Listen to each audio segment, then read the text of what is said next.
advancement in science and technology from 2020. Basic Science and Humanities Department of Institute of Engineering and Management, along with the support of Society of Physics STUM chapter, American Institute of Physics has helped us to organize this international conference. This will be a 3-day conference, 9th, 10th, and 11th of October. We have a galaxy of professors from various schools. We are from Surrey, with UK, Roman, not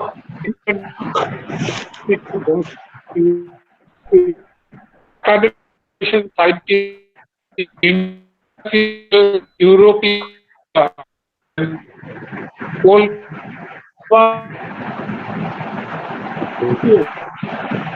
Tata Institute of Fundamental Research, India, and University of Lisbon, Portugal.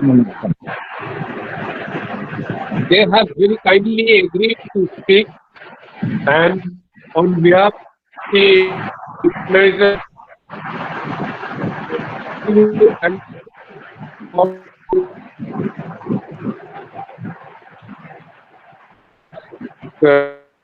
idea space in pandemic and pandemic situation. The world is going to change very much, and they are the scientists, and they still, especially those who are in science and technology, they have a lot of opportunities to apply their brain and find out the solution everywhere. I wish the seminar and the conference a great success, and I hope to hear the great lecture. Thank you very much. Thank you. May I start? Yes. Okay. Good evening to all dignitaries and eminent personalities present here. I'm extremely honored to introduce all the members present in this forum. Professor Dr. Satyajit Chakraborty, founder and president of IMUM Group, Chancellor of Kolkata and Jaipur. Professor Dr. Satyajit Chakraborty, Director of IMUM Group. Professor Dr. Omlan Kushum Nayak, Principal, IM Institute of Engineering and Management, Kolkata. Professor Dr. Arun Kumar Bor, Conference Chair, Dean of Engineering and Head of the Department of Mechanical and Electronic and Electrical Engineering, Institute of Engineering and Management, Kolkata. Professor Probir Kumar Das, Conference Co-Chair and Head of the Department, Basic Science and Humanities, Institute of Engineering and Management, Kolkata. And all deans and head of the departments of all departments of this esteemed institute and also of the university, my fellow colleagues, all participants, and my dear students. On behalf of the organizing committee, I welcome you all to 3rd International Students Conference on Current Advancement in Science and Technology, Spectrum 2020, organized by Department of Basic Science and Humanities, Institute of Engineering and Management, Kolkata. After the successful execution of Spectrum 2018 and 2019, this 3rd edition once again aims to bring together innovative young minds and researchers across the globe.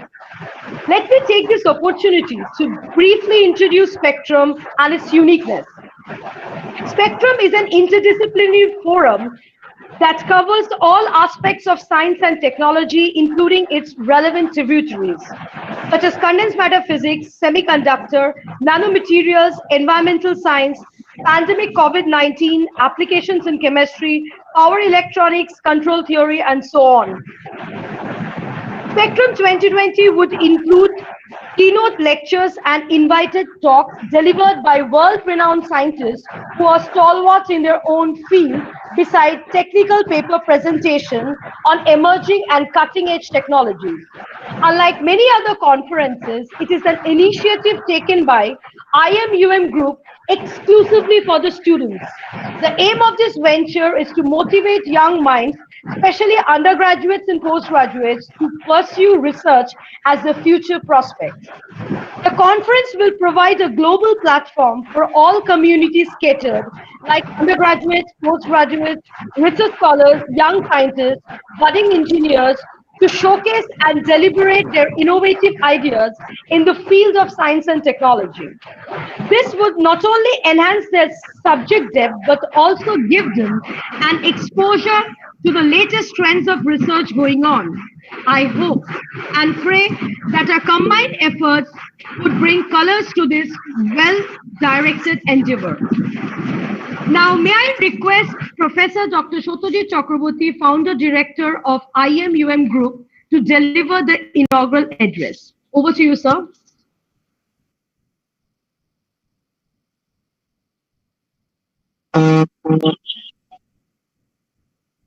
I welcome all the students, teachers to this international conference. Oh, अच्छा.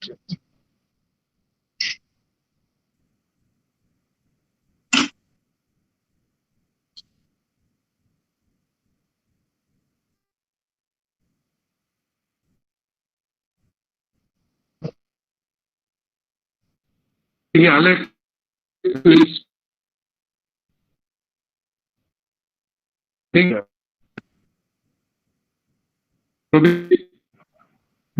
I think Alex will give a lecture. No, sir. You please start the session. Sir, one of the work through Actually, that time, bit audible audio problem was there. So kindly say a few words for us. Okay. I welcome all the participants to the International School Conference on Current Advancement in Science and Technology, that is Spectrum 2020. Basic Science and Humanities Department of Institute of Engineering Management and University of Engineering Management, with the help and support of Society of Physics, STUM chapter, American Institute of Physics, has organized this international conference for 3 days, that is 9th, 10th and 11th of October. We are very happy to announce that a galaxy of professors has, from all over the world, has very kindly agreed to address in this conference. Out of them, Professor from Surrey Business School, United Kingdom, University of Arad, Romania, Northeastern University, Boston, USA, Academic Innovation Scientist, University of Europea, Skolkovo Institute of Science and Technology, Russia, Tata Institute of Fundamental Research, India, and University of Lisbon, Portugal, has very kindly agreed to come and speak. Now, the situation of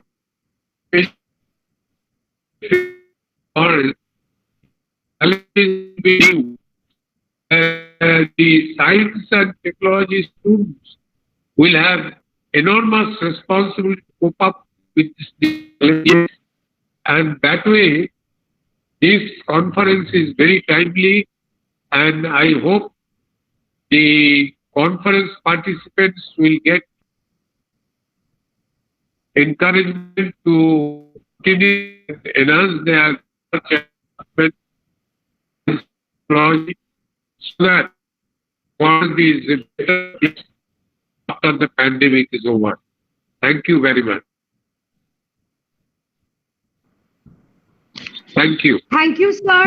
Thank you, sir, for your encouraging words. You have always been a true inspiration in all adverse circumstances. Before going ahead, let us give a hearty welcome to a foreign delegate, Professor Win van Herwijk, who is the professor of Department of Digital Economy, Entrepreneurship and Innovation, Surrey Business School, United Kingdom. A very warm welcome to you, sir. Next, I would request Professor Dr. Shotoji Chakraborty, Director of IMUM Group, to deliver the inaugural address. Over to you, sir. Thank you, ma'am. It is certainly a very, very joyous occasion that today is the inaugural program of the third International Students Conference on the current advancements in the field of science and technology.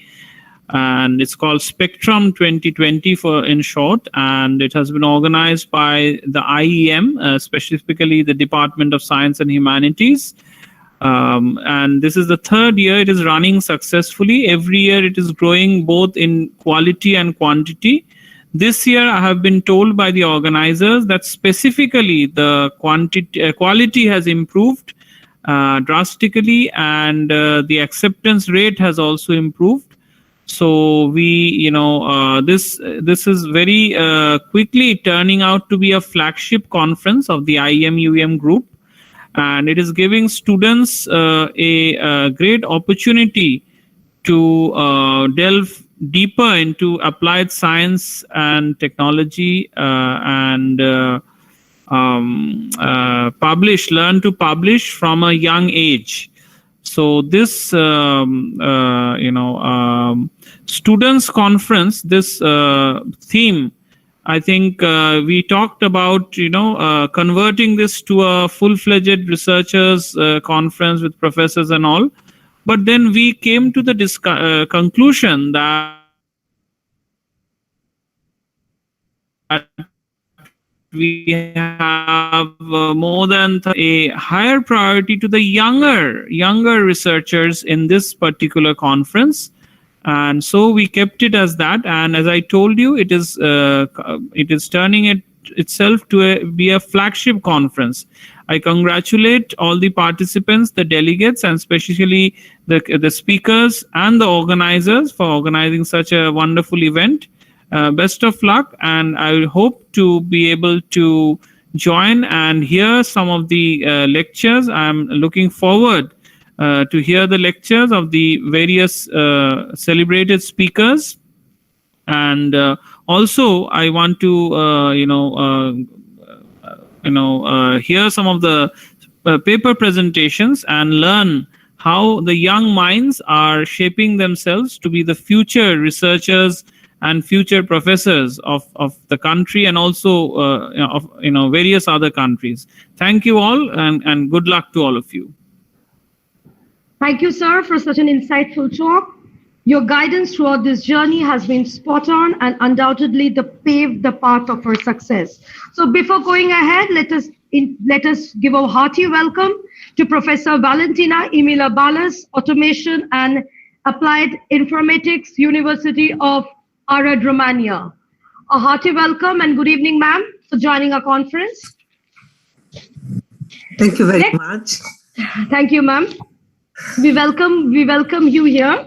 Next, I would request Professor Dr. Omlan Kushum, Principal, Institute of Engineering and Management, Kolkata, to say a few words about the event and address the participants. Over to you, sir. Hello.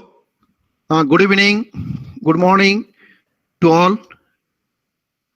So I'm really happy to see this. Lot of young students are also here. So as your director sir says, this conference not only will be hearing lot of good things from the foreign delegates, but also we'll be hearing some stuff from our students.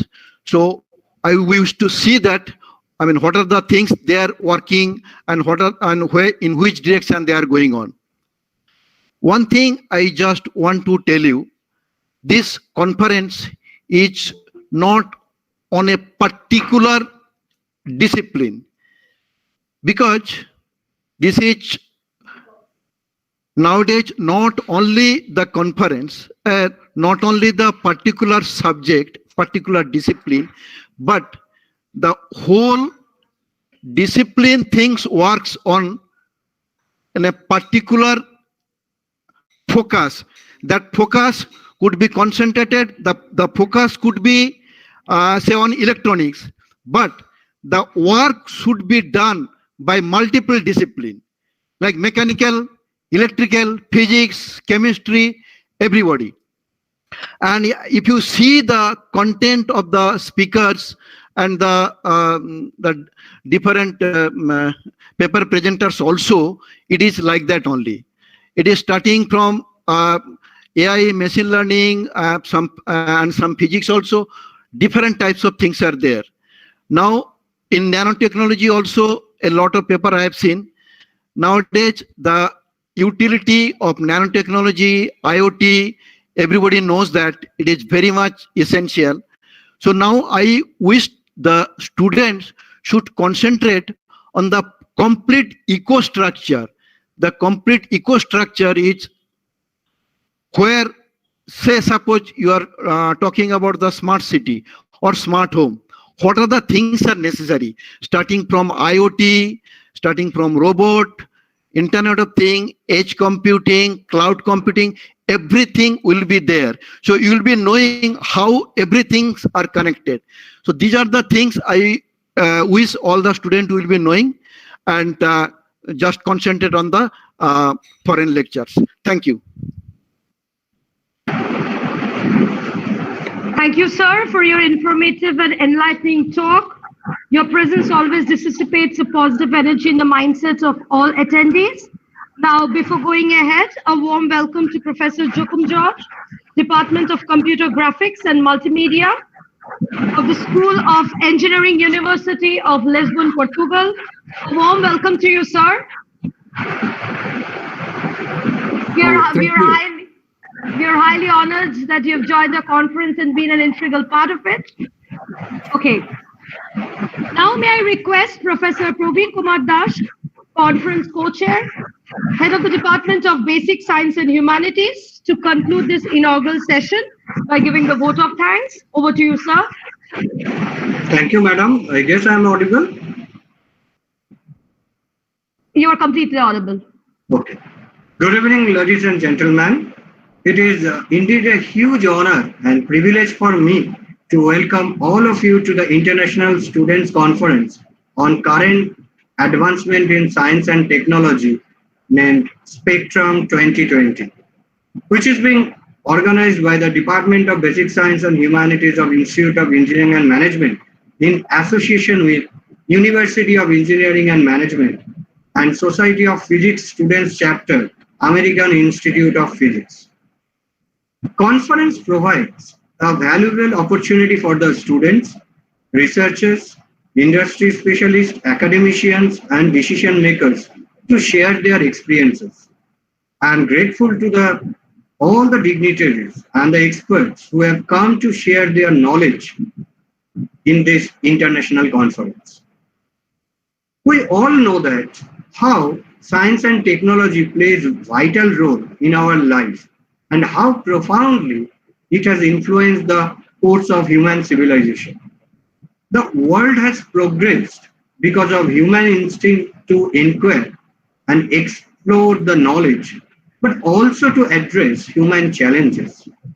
At this moment, the entire world is facing challenges given by coronavirus, not only in health sector, but it has influenced a lot to the daily life of every individual. Requirement of new normal has raised. For example, this conference would have been on-campus event, rather it is going on in virtual mode. So this is an example. We are once again turning to our scientists and innovators to realize our goals of human welfare and economic development. I'm sure you will have fruitful, rewarding exchange in next few days. I wish all of you every success with this important conference, and I look forward to learning about the outcome. I'm happy to apprise you all that at Institute of Engineering and Management and University of Engineering and Management, even during this pandemic situation, teaching learning process, examination, research work, webinar, various events, conferences, all are taking place in full swing without zero disturbance, and that are done using various technologies and online tools. This conference is one example of that. And I want to apprise all of you that we have got huge response even at this pandemic situation and got participation from various countries like USA, UK, Russia, Portugal, Romania, Bangladesh, New Zealand, Italy, and many more countries, of course, India. And at this juncture, I would like to take this opportunity to thank our President, sir, our Director, sir, Principal, sir, who are motivation to all of us, all our invited speakers. Without their immense support and guidance, nothing could have been possible. Faculty members and delegates from different countries, researchers, and students from our institute as well as the institute from other institutions for attending this event in this virtual platform. I mean the Google Meet or maybe in YouTube live streaming. I would like to thank the conference chair of this organizing committee, Professor Arun Kumar Bor, then Professor Koel Ganguly, who extended her support as advisor and coordinator. And special thanks to Professor Tina De, Professor Arnob Basu, and Professor Divakar Rai Chaudhuri, who are the three pillars of this conference, acting as conveners of this conference. In concluding remarks, I encourage the delegates to participate actively in the interesting discussion over the next 3 days. I wish everyone a successful, fruitful, and of course, outcome-based conference. Thank you. Thank you, sir. Your profound mentorship and direct supervision helped us to witness this day bigger and brighter. Now I would request Professor Arnob Basu, convener Spectrum 2020 and Assistant Professor of Department of Basic Science and Humanities, to share his screen and officially inaugurate the opening of the electronic abstract book of Spectrum 2020. It's a memorable moment for all of us, and this abstract book would be officially mailed to all the participants and delegates present here.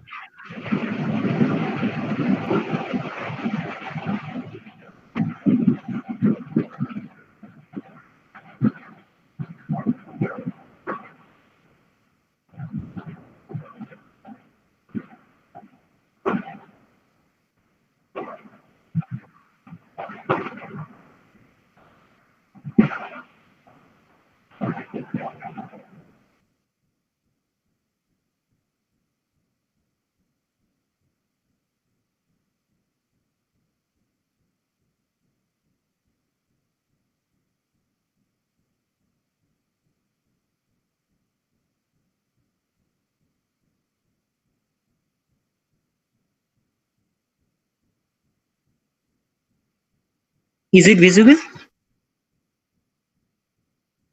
Not yet.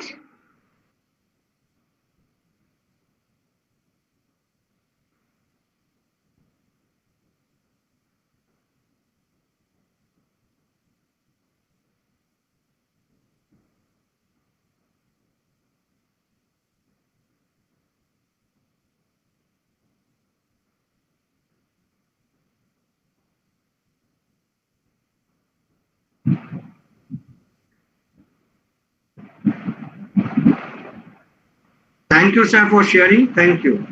So,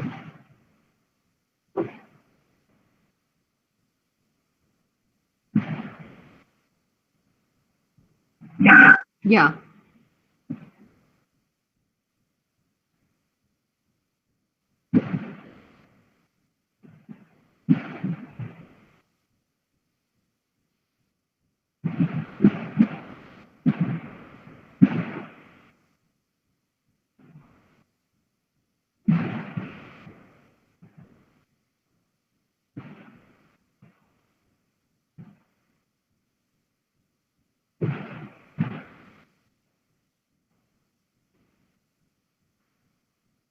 So we will be providing this particular abstract book to all the dignitaries, all the speakers, as well as all the authors who have contributed their abstracts in this particular conference. Thank you. Okay, thank you. All of us. Yes, it would be mailed shortly to all. Okay, that concludes our inaugural session. This is Professor Dr. Tina Debasu, Convener Spectrum 2020, and I hand over the next technical session of keynote address to Professor Dr. Koel Ganguly, Chief Coordinators of Spectrum 2020. She is the Assistant COE Associate Professor of Department of Basic Science and Humanities, and she would carry forward the session. She is an integral part of Spectrum 2020, a constant source of encouragement and inspiration, and of course a torchbearer to lead from front towards a valued goal. Thank you all, and over to you, ma'am. Okay, am I audible? Am I audible?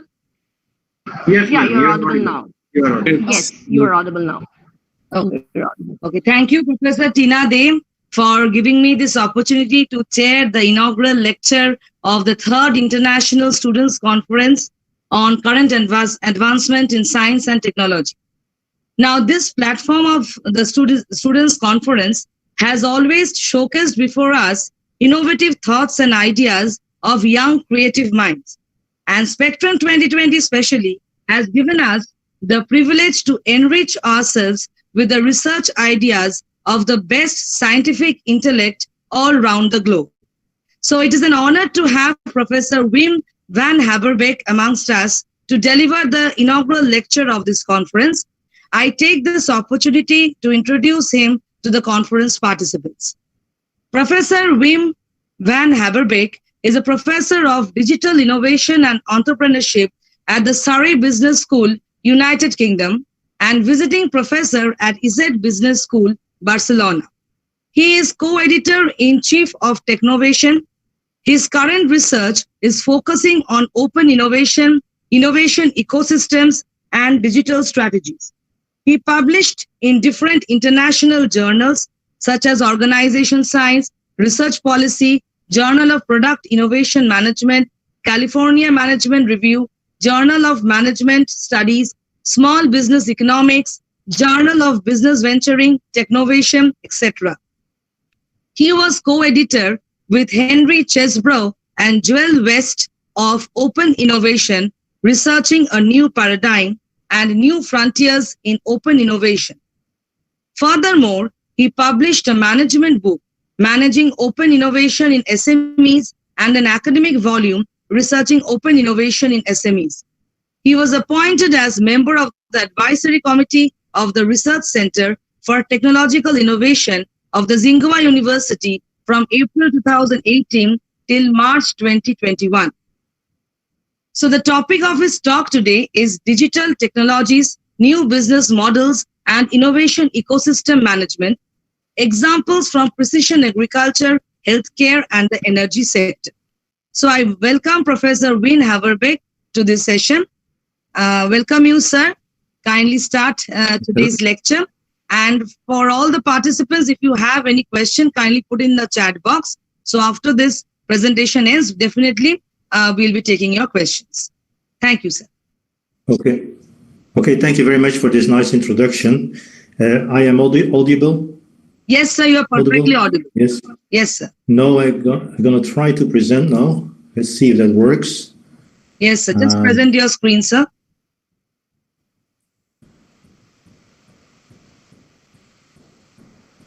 No.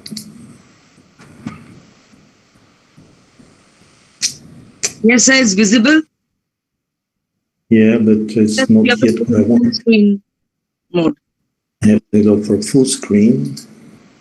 And no, it should be okay. Is that correct? Yes, Yeah, sir. perfectly Perfectly, sir. visible. Okay, perfect. So I'm going to talk Yes, today sir. about Yes, sir, digital. perfectly. Okay, thank you. I will talk today about digital technologies, business model, and I'm sorry for the mistake here, business model innovation and innovation ecosystem management. My main topic is basically to understand why interesting digital technologies are out there And every day we see new technologies popping up, and yet they are not adopted in different industries. And I'm going to focus on 3 industries because they are quite complex, and therefore it's interesting to see why the adoption process is not taking place. The first one is agriculture, second one is healthcare, third one, but I don't have that much of evidence there for the moment, is energy.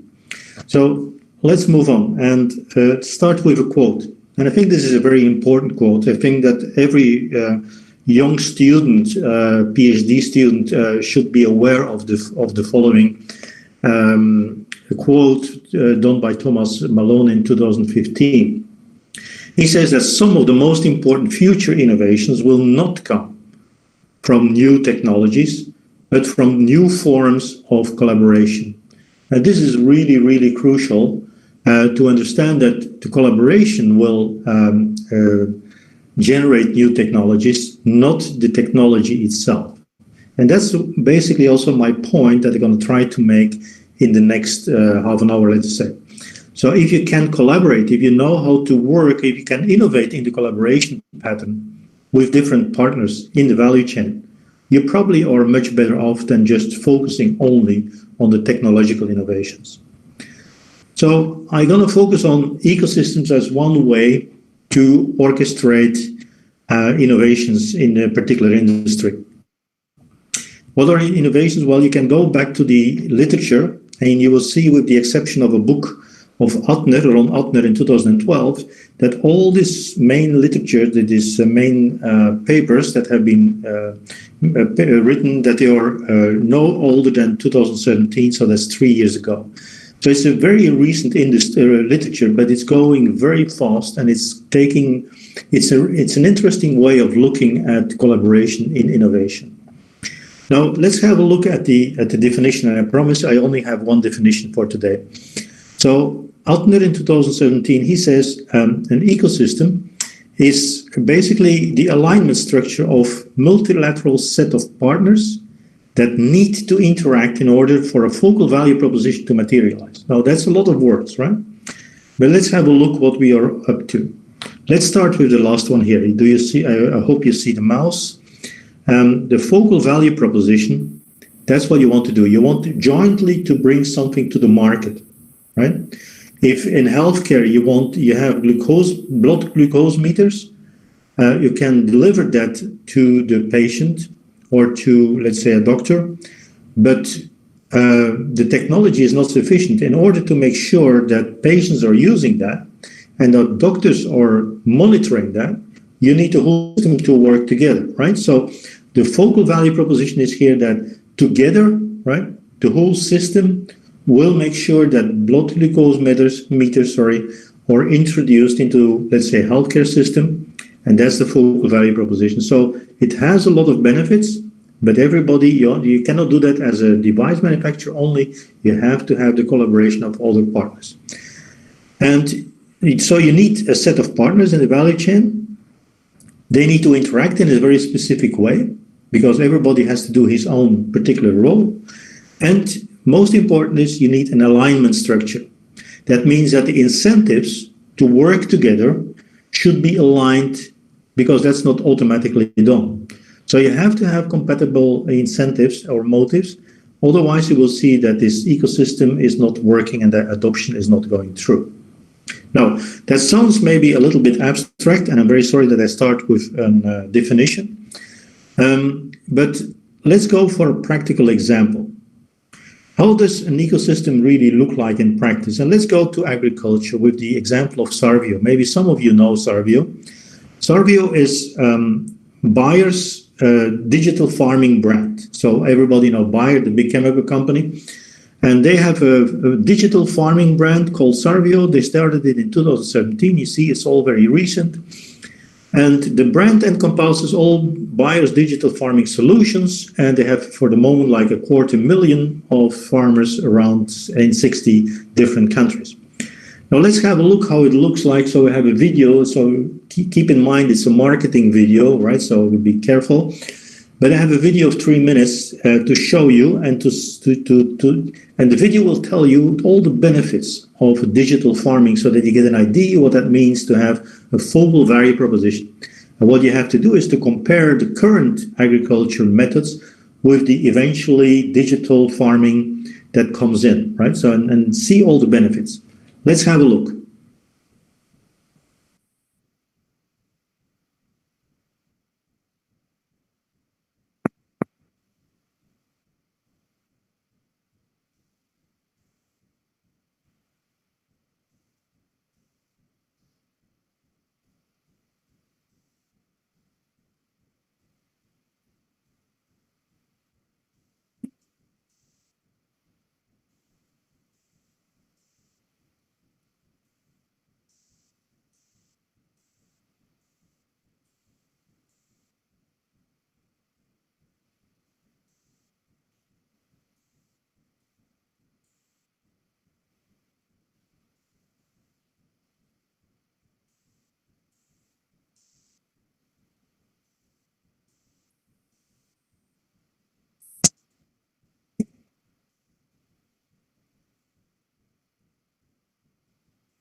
So sorry to interrupt. It's not audible.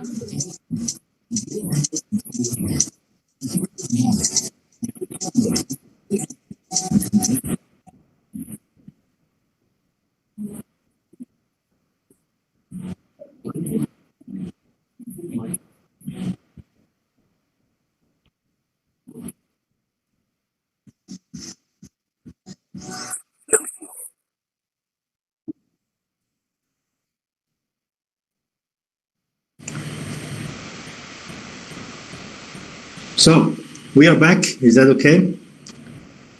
Yeah. The video shows the benefits of this digital solutions, and they can be quite significant, of course. But then, if you are a farmer, would you join the Sarvio technology and the Sarvio services? Well, let's have a look. Let's have a few questions here. What is the value of using it?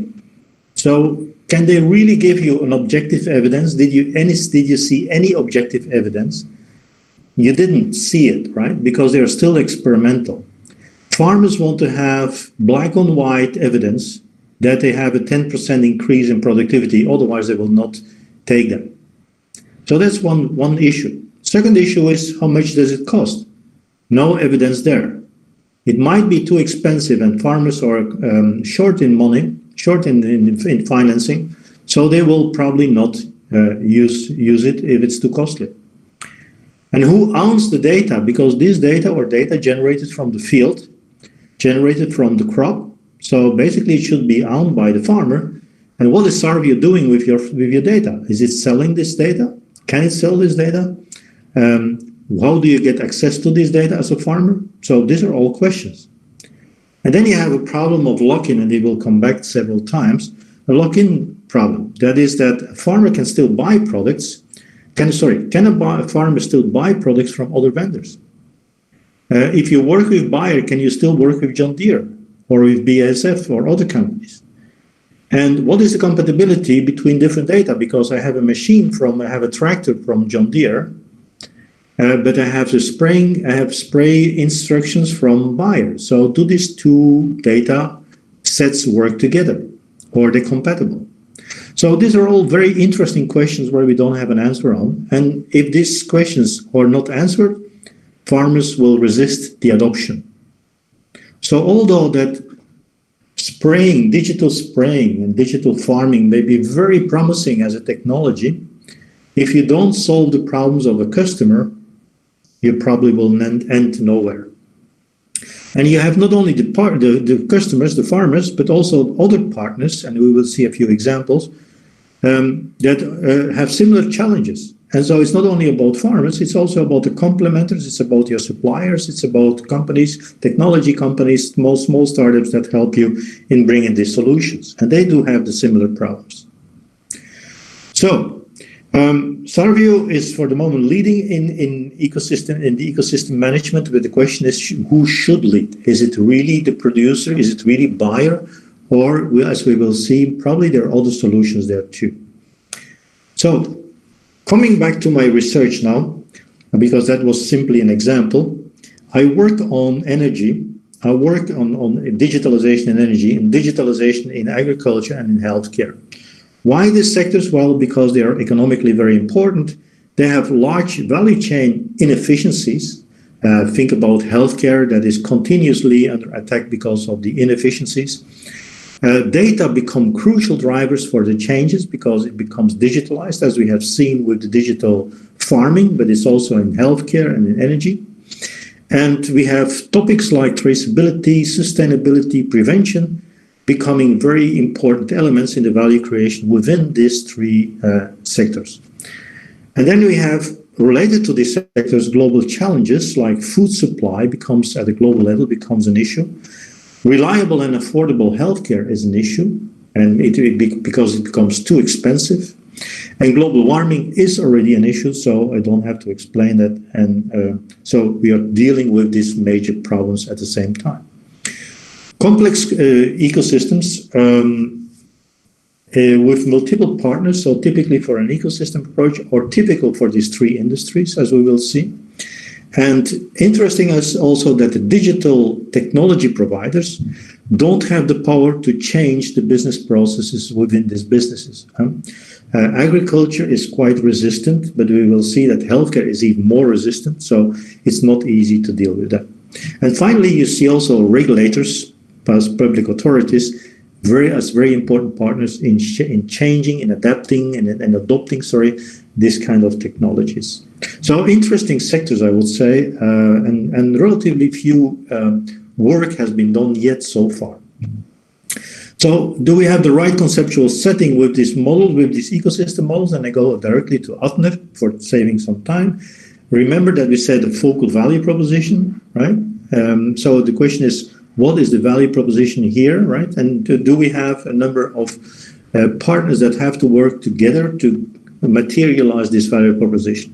Well, yes, we do have it. So we have, basically, we're going to look at digital technologies as business model changes and business model innovations, and then see how the ecosystem has to change. The ecosystem has to change in the industry to make it happen.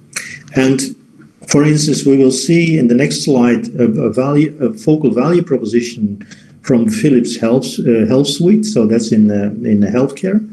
We always have multiple partners. Remember the example of Sarvio, where you have already quite some partners, and we will see it a little bit more in the next slides.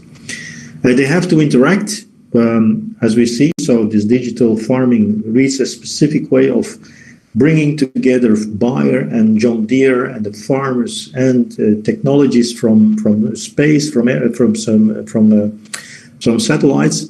And then the alignment of incentives is important, as we will see, because we mentioned already that the farmers will not be happy or not be willing to adopt this technology for the simple reason that there are too many hiccups and too many problems attached to it.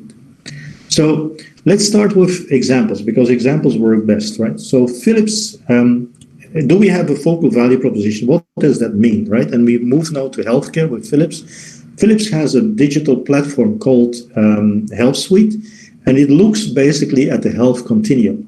The health continuum means that we look at a patient or a person integrating all the data from its healthy living. Think about your smartphone when you do some jogging or you do a workout, so you have some data there.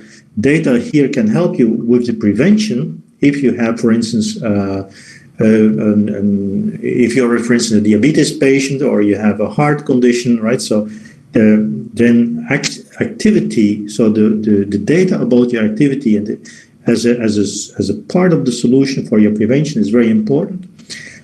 Data help also a lot nowadays for diagnosis. Remember, for instance, like artificial intelligence in radiology. Treatment, of course, that's the traditional data, but they are nowadays in silos in hospitals, and they don't talk to other parts of the health continuum.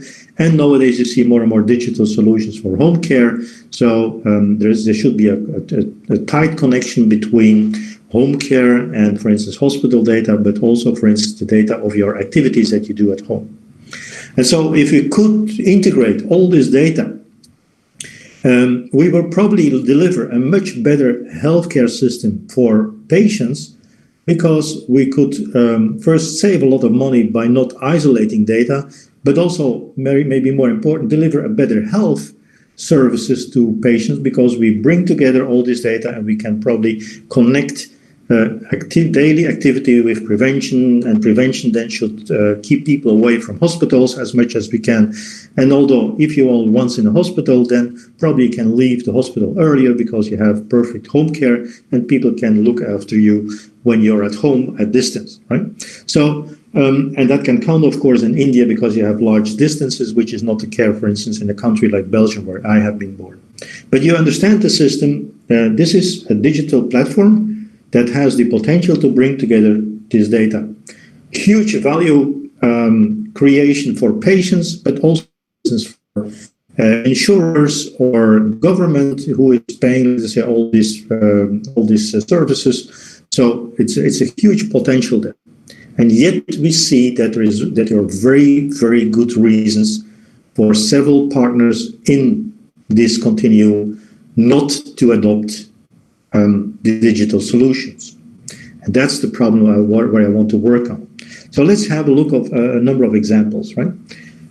So the focal value proposition is sometimes not trivial to picture in a specific application. I give you the example of IVF, right? So IVF clinics, where you have a digital device nowadays where it's measuring the follicle growth when the woman wants to get pregnant. And previously you had to go like every day back to the hospital, measuring the follicles, and then you go back home. And you only stay in the hospital when the follicles are large enough and multiple enough, and then they say you can do the fertilization and then get pregnant. So for the value for the patient by having this digital device that he can stay at home, that he can use at home, is huge, because you have the privacy of your home condition. It's very convenient. But then, so for the patient, you have a lot of value. But here, think about the gynecologist and the IVF clinic director. Because previously you went all the time, every day, you went back and forth to the hospital, to the IVF clinic. So nowadays you can do it at home. That means the gynecologist and the hospital are losing revenues. So they will resist this kind of technologies. I give you a more complex example of artificial intelligence in radiology. You probably heard already a lot of these stories that particular computing systems have been, and artificial intelligence systems have been out-competing radiologists in detecting specific diseases in medical images. That's true, by the way, but that does not mean that radiologists will be out-competed, let's say, all the time by artificial intelligence. It's a more complex picture, but here you see similar problems as we have seen for the IVF. First, the patient, he wins, right, or she wins. Why? Because you have a better analysis of the medical images, less errors, so better treatments or more correct treatments, and so less failures. So that's for the patient a very, very good thing to have. Radiologists, well, that's a question. On the one hand, they can improve their job, they can win time, but they also have to change their job requirements. They have to be trained in new skills. They may have to invest in new medical equipment, and the procedures to treat the patients going to change too. The collaboration with other medical doctors in the hospital will change again. And so instead of just having a full adoption of this artificial intelligence, you will see there are different people, and I have been talking with specialists, so people from 50, radiologists from 50 years and plus are not interested anymore to get into this radiology. But also medical doctors are a little bit scared because they nowadays make the analysis, so they do the diagnosis. And now you see that artificial intelligence and radiologists will come up with a much more detailed picture and probably with a stronger recommendations, so eliminating, let's say, part of his job. So medical doctors, what doctors are doing now is in part replaced by what radiologists and artificial intelligence can do, because they're going to predict what is the very best treatment for this patient. They're even going to combine it with DNA data, right? So that you have a very personalized treatment. So technical staff also may not be happy because the whole IT system in the hospital may have to be changed. So it all depends on standards, it all depends on compatibility. And then also a typical problem in hospitals is the legal department, because data have to be exchanged between different hospitals and standardized and annotated, so you get a lot of problems there for the legal departments, and they have to take a different role. So you see, these are two examples in the medical area where you see that technology can deliver a lot of value, but the question is for who? And here, in these cases, there's a lot of value for the patient. There's even, I think in both cases, a lot of value for insurers because the cost may go down. But other actors which are crucial in the whole process, like radiologists, medical doctors, or gynecologists, they have a double feeling. And some of them may just have a negative feeling about the whole thing because they're loose. And so the question is, how do you solve that problem? In precision agriculture, let's go back to the precision agriculture. You have the same problem, right? What was the problem, or what was the situation in, let's say, 30 years ago? Well, you just have this pesticide, you have a spray machine, you have the farmer who is doing the field spraying, and you just follow the instructions. That's it. So very simple. Just you buy a pesticide, you buy a tractor, and you just move on. But now you have a company it's a very small company called Phonaphotonics, a Danish company. They are working into photonics, like the name says, and they look at in the field, right?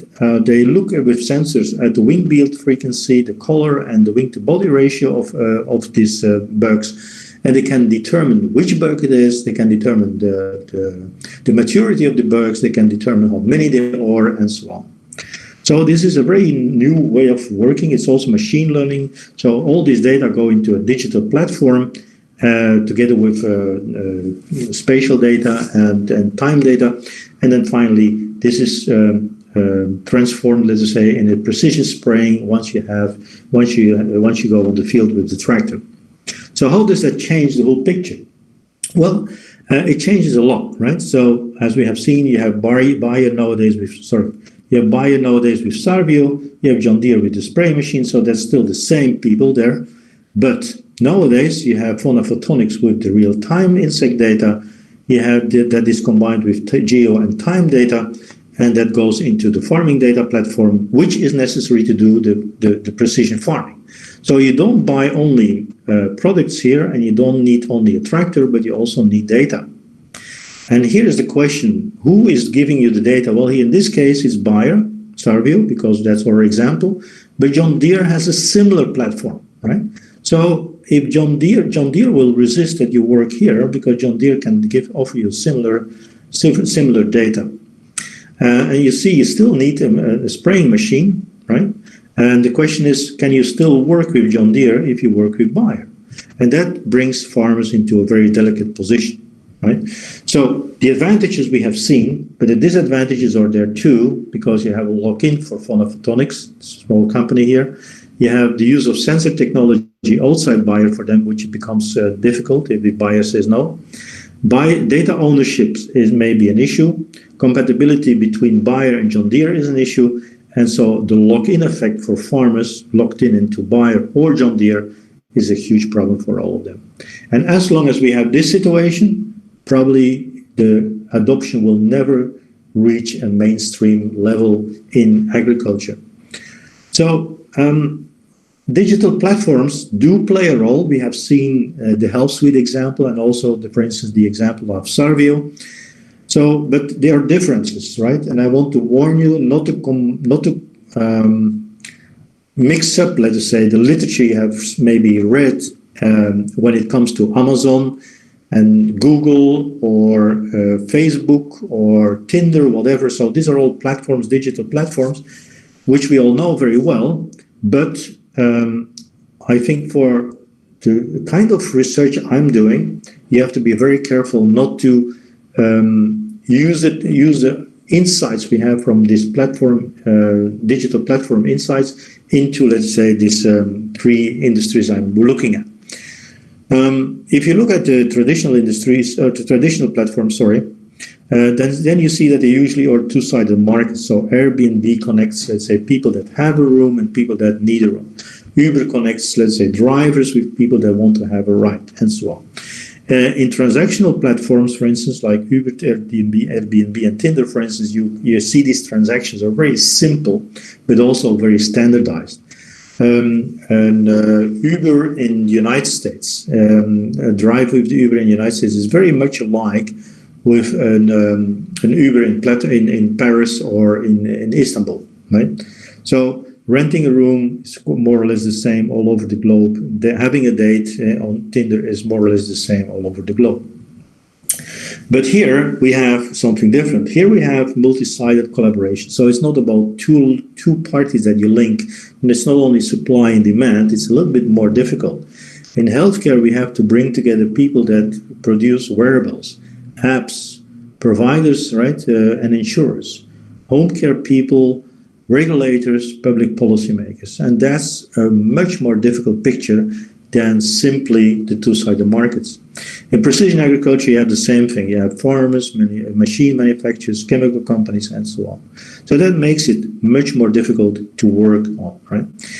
Moreover, the transactions are not standardized, they become personalized, right? Just the opposite. Like an energy market, previously in the energy market, we all had the same way of being dealt with the producer of energy, and we all were treated the same way. But nowadays, it becomes quite challenging because you may have your own production of solar cells, of energy by solar cells or windmills or whatever. And you can have a grid after the meter, right? So you have different possibilities there. So you may have a car, an electric car that can stabilize the electricity grid overnight, and so on and so on. So that's the energy market. In the healthcare too, your DNA is becoming very important. Prevention data may help you to get away from the hospital. So your individual trajectory, your individual DNA, your individual life pattern, your activity pattern plays a role in how you should be treated in a hospital. So a personalization or personalized approach requires a lot of data integration and close collaboration between the different partners, which we don't see that far yet. So the big problem is that previously a lot of silos could work separately.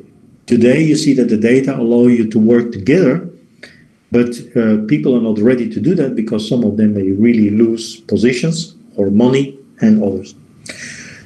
So another problem is how can you scale? Because remember, venture capitalists or private equity or other financial instruments will not invest in a company that cannot scale fast enough, right? Well, in the digital platforms, you see that they scale very fast, because they are asset light, right? Remember that Uber has no cars, that Airbnb has no rooms, and just because of that, they can scale globally in, let's say, less than a decade. Well, here we have something else, and it's much more cumbersome. You have the digital, for instance, they scale very slowly. Think about agriculture. In agriculture, if you want to move on with Sarvio, you have to convince farmer per farmer. In healthcare, you have to convince hospital per hospital. In energy, you have to convince provider per provider or even customer per customer. And that means that you will need a lot of time, and the progress will go very slow, and it will be a very intensive process. So that's not very interesting if you're interested to go global, although the technology has that promise, but it's going to be very difficult. Plus, the decision-making process is sometimes very complex. A medical doctor who is benefiting directly from a device, so maybe he might be interested in buying the solution you offer, but he doesn't have the authority to decide on it because the financing is still in the hands of somebody else, like the financial director, right? So although you find some supporters in a hospital, it does not mean that the decision will be positive. And then you have regulators. Regulators can eventually help to tip the market to the advantage of digital solutions, but usually they are not proactive enough to understand it or to do it. And medical doctors and energy providers, they may be willing to change, but they cannot do it even if they want it because they are not allowed to do it. Like in Belgium, you see that a lot of institutions cannot change because the law doesn't allow them to do things that they should do in order to bring in the digital solutions. So regulation and legal stuff is a very important issue here. Can we change that? Yes, we can eventually emulate the virality like we know it in Facebook and so on. Instead of working customer per customer, why not working on the community level? Like, for instance, in pharma, you see that, for instance, in farmer associations, in the dairy industry, you see that the farmer associations are making the decisions for their members. And so instead of one farmer per farmer, so instead of working farmer per farmer and convincing them one after one, you can work together with the cooperative and have like hundreds of farmers making the decision at the same time. Okay, so the level of decision making should be changed. And then, very, very important, you see that digital technologies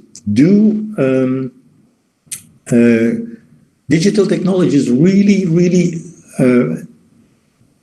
changing the business processes in healthcare or in agriculture. And that's the main problem. If they change the business processes, you have to make sure that everybody is winning. I give you again an example similar to the previous ones. I go to digital glucose meters, and usually that's with a sensor, a reader, and an app and software, right? And so how does it work? You're a diabetes patient. Nowadays you can stay home. You even don't have to tap any blood, but you just measure your blood, glucose level, in your blood, and then it goes through your mobile phone to the hospital. And the doctor over there will not interfere unless the values are too high or too low. So this sounds to be a very interesting digital device for people that have diabetes. But no thing. For the patients, it's great. He can stay home. He doesn't have to run all the time every month to the hospital. So he can stay home, and the doctor will only call on him if he is sick or if the values are too high or too low. But then go one step ahead. Think about the doctors. Think about the hospitals. Do they like the solution? Well, again, here the problem of revenue loss. Because previously you had to go every month. And so every diabetes patient basically was paying for a visit to the doctor. Nowadays, you only go to the doctor when it's really necessary. Give him the data. Because you're informed about the data. You're informed about your condition. And so the doctors are losing money. So what is interesting here is to look at how you can solve it. Well, in Belgium, and I think in other countries too, they are starting to understand that doctors should be paid not only for visits, but also for monitoring data. So once you allow doctors to be paid for monitoring data for their patients, then they will not resist any longer to change, let us say, from regular visits into a better monitoring system, right? Now, what is also interesting is that this change is not in the hands, is out of control of the digital provider. So all this beautiful machinery you see here is not the solution. The solution is that the government or insurers or those that pay the doctors have to change the system of how to remunerate doctors, medical staff, and so on. So the answer is in the hands of somebody else. The clues are in the hands of somebody else, not in the hands of the digital technology providers. And that's something we have to learn, right? You make a technology, but the adoption of the technology should be done in the ecosystem. I give you a last example, a very beautiful example, because it has been part of a study over 3-4 years, and it's about hypertension among pregnant women. And so it has been done by my previous university in Hasselt in Belgium, and it's about how to make sure that the women are monitored during, let's say, their pregnancy when they have hypertension, which is dangerous for the mother and dangerous for the child. So Premom, if you're interested, here you see the website, so premom.be. It's still going on. It's a follow-up project, let's say, nowadays. But it's an interesting story. Why? Well, it started in 2014 with five Flemish, so Belgian hospitals for 4 years. The objective was to reduce the problem of hypertension among pregnant women starting from the 11th to the 14th week. And what it is, well, it's simply monitoring, right? So at home, so the pregnant woman takes blood pressure in the morning and the evening. The values are checked daily by a midwife in the hospital. So this data go digitally through the hospital, through your smartphone. And if abnormal values appear, then she will contact the gynecologist, who then can invite the pregnant woman to visit the hospital. And she can always contact, the woman can always contact the gynecologist, of course, or the midwife when she has questions. And typically for research, there's also a control group with no monitoring so that we can compare. So the results are fascinating. What they had after 4 years is that there are obviously fewer prenatal admissions in the hospital. There's less cases of hypertension. You see that the newborns, the babies, are on average 10 days older, right, at birth, and so less premature babies. There are fewer birth inductions, and also there's also a major cost reduction of 2,000 euros per delivery. So the benefits are there. If you look now at the benefits for the patient, it's all positive. Less complications, less risk, more comfort, you stay at home. Baby is older, less conductions, less complications afterwards, and so on. For the government or the insurer, depending on the country, there are significant cost reductions, less health cost afterwards, so it's a plus.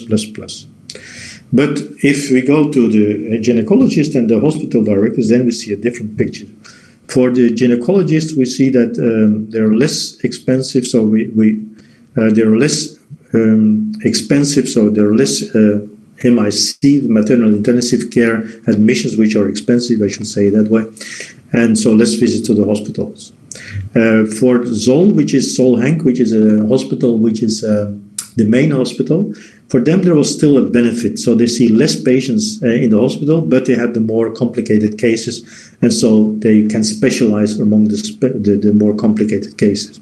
In other hospitals, you see that gynecologists can keep their patients a little bit longer because of the monitoring, the better monitoring, but then it's out of their control. And those that are really opposing telemonitoring are the hospital directors, because they see that the occupancy rate of neonatology department is shrinking, and less beds means lower income, less income, and so that's basically, again, our financing system in the hospitals, which is not adopted to this. So you can then work it out into a beautiful chart, which is nothing else than what Altner has been doing in 2012, but you make it more complicated by showing up levels of complexity. So here you have the monitoring system, so the provider of the monitoring system.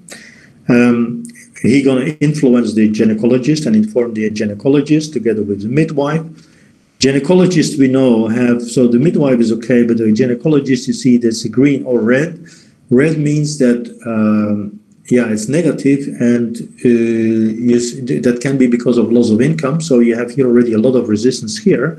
But also the ID department might not be happy because of changes that they have to implement, and it's not compatible with their existing systems. More work and so on for the same price. And the hospital director is absolutely against because of loss of income, the neonatology neonatal department. And so in total, you see that although the patient can profit a lot, it's all green here, and the insurer company can pay a lot, can gain a lot. It's all green here. So although these two are winning a lot, you see a lot of resistance in the hospitals. And then you would think, okay, if we can work with the insurance company, if you can work with the insurance institution and with the patients and push enough through the government, push the hospitals in the right direction, it's fine. But keep in mind, and that's why you need another level here, gynecologists, for instance, or members of an association of healthcare providers, or part of the committee here in the RISIP, which is the insurance company. This is an institution in Belgium. It's not a private company, and so they can influence, right, their negative intentions into, let's say, the insurance company. And so finally, it may happen that the insurance company will not pay out the digital devices. So this is a way of analyzing, let's say, the resistance in a system and how to work on it. So finally, you see that the government is going to have to come in to make sure that the RISIP, so here in this case, the insurance company, goes on in finding the right way to move on. Patients are positive, but the insurance company have to make sure that the red lights here gonna turn green, and that they have an incentive to work with, let's say, the digital solutions. So what are the implications for the business process change? Very quickly. So digital technologies tend to change existing business models fundamentally, like we have seen for the pregnant women, and require a change in the way how companies or infrastructure or experts are working. Not everybody wins when you bring in technology or digital technology. So for instance, the medical doctors with glucose monitoring, remember, gynecologists with hypertension or IVF monitoring. I have other examples, but I will not repeat them here. So there are always people that may lose out, and you have to deal with that. You have to align the incentives. Remember the definition, you have to align the incentive, and that's the management task you have to do. How can you overcome the hurdles? Well, there are different possible solutions. First, don't try to push it as a digital technology provider because you don't have the power. The power is, and the clues are in the hands of other actors in the system. Regulators have a lot of power, governments have a lot of power, and they may tip the market, but that requires a long-term vision, which we don't see that much in different countries. Sorry. Pressures and strategies of parties that can win a lot with digitalization, like insurer and healthcare providers, can help.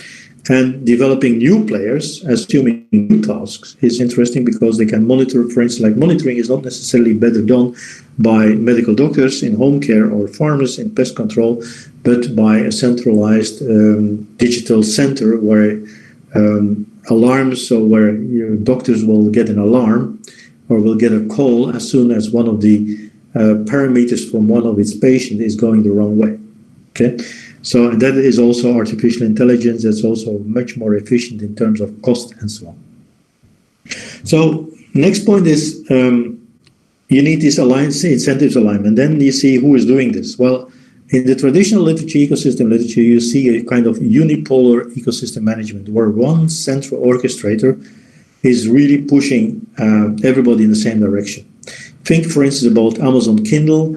Amazon has been managing when it introduced the Kindle, has been managing all the value chain partners, authors, publishers, which are really critical, but also the other ones, and have been designing the system in a way that everybody agreed. Well, here we have a system where it doesn't work. this kind of big players like Philips or GE or even Microsoft or Google will not be able to push, let's say, the healthcare systems in a way that governments would accept. So Philips, for instance, is a platform provider. Philips is a large company, but is hitting the wall when it wants to build ecosystem builders with insurers or with hospitals. Bayer and John Deere, they develop their own proprietary platforms and ecosystems, but it creates lock-in for farmers, which then again makes the platforms too small and not interesting enough. And so the compatibility is not there and farmers resist. There's also a potential competition with digital giants, right? So like with Google and Apple and so on. And so they don't have the connections and the legacy neither, but they may, for instance, buy a big company like Philips if they are interested. And what is also interesting is that you have a demand-side orchestration coming up slowly, right? So like the farmers in the Netherlands, they have this kind of farmer association pushing very well and very hard to get the ecosystem working for the farmers. Patient organization can play the same role, right? So we don't see it yet, but it's coming fast. In energy, we see the same stuff coming up. You see local authorities, communities, cooperatives working in the same direction and pushing, let us say, energy providers to change their policy. So last slide, or almost last slide, where do we have to start, right? Because it seems to be a very big problem. Well, there are some forms of ecosystem-wide strategies, and I'm still working on that one, so don't expect a perfect answer here. We start with customers and actors that are desperate. That's a good strategy. You may not be able to convince a whole hospital, but there's always in a hospital one department that is begging for digital solutions to increase the productivity because they are understaffed, right? And that's where you can start. And if this works, then you have a good example to talk to the rest of the hospital. Make coalitions of the willing or even winning, right? Because that creates momentum. So you cannot do it on your own, but if you bring the coalition, it may work. But also combining the strengths of players that may win from digitalization is a strategy that works. And changing the regulation for tipping the market is an important one. And then finally, you also can build projects in the fringe of an industry, where you, for instance, in energy, we have seen that in Belgium, you can bring data or not accessible for service companies, but they have been doing an exercise where a lot of data of digital energy meters is now put on, is now anonymized and put on the internet, so that technology providers and service providers can work with this data and can show what the benefits would be if they work together with them. So the system has not to change, but you can work in projects showing what the future could be of this system if it changes, right? And that's interesting for a lot of small companies to work with. Let's move on. So let me wrap up. Last slide. So digitalization, yes, it allows for data and platform-driven strategies. It forces incumbents to reinvent business models and to work together with digital startups and digital giants. It raises the problem of ecosystem development and management, as we have seen. So our current understanding of ecosystem management is too much focused on what we call unipolar, so orchestration-led ecosystems, usually those companies that are producers of a new digital system. That does not work here, as we have shown, and we have to find new ways of doing that. Also, major societal problems and industry disruption pose new challenges to the management of innovation ecosystems.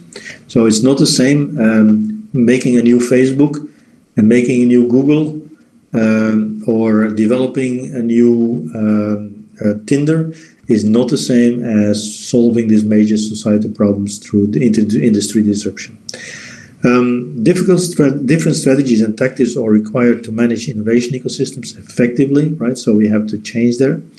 It also needs some new theoretical framing for that. Here you see PhD students can do a nice job compared to the current models, because the current models are not applicable or not fully applicable. And then the complexity and the power distribution in the ecosystem is something which is quite new, I think, because the power is not in the hands of the digital platform provider, as we always see with Facebook and Google and others. So the digital infrastructure plays a crucial role in defining the competitive arena and how to build competitive advantages. But keep in mind, you have a lot of roles there for the digital infrastructure to come into existence. This is the role of governments, standardization agencies, and regulators. So I didn't talk about the infrastructure yet, but it's easy to understand that if you want, I formulate it like that. Take, for instance, 5G. So every month that 5G infrastructure is not implemented in a country, it is losing out competitive advantage to China, who is now already implementing 5G infrastructure and where companies already can start working on developing complete new services. So it's not only about implementing an infrastructure, it's about competing, it's about safeguarding your competitive advantage against countries that are already doing it. Good. So that was the end of my story. I think it's time for a discussion, right? Yes. Yes. Thank you, sir, for such a wonderful presentation. There are a few questions in the chat box. So we'll go for that now. So Professor Arno Basu, he has asked the question that what is the amount of data that you have considered for different cases in order to come to a conclusion? Yeah, that's a very good question. It's not about data, so in the sense that I'm doing a quantitative research.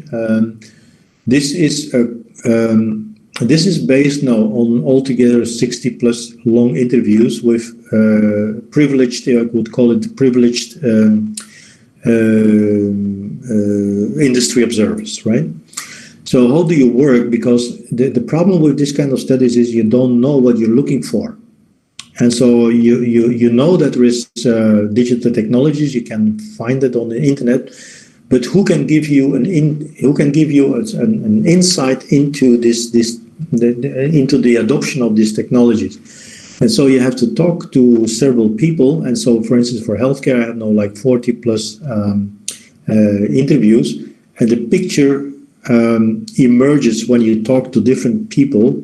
So one person is indicating with whom you should talk, right? So and then you get into the details of the let's say the digital technologies itself, the customers like radiologists. I've been talking to radiologists, but then the radiologists also show you the way to work with, or they indicate to work together with and interview governments or standardization and legal departments, right, of hospitals.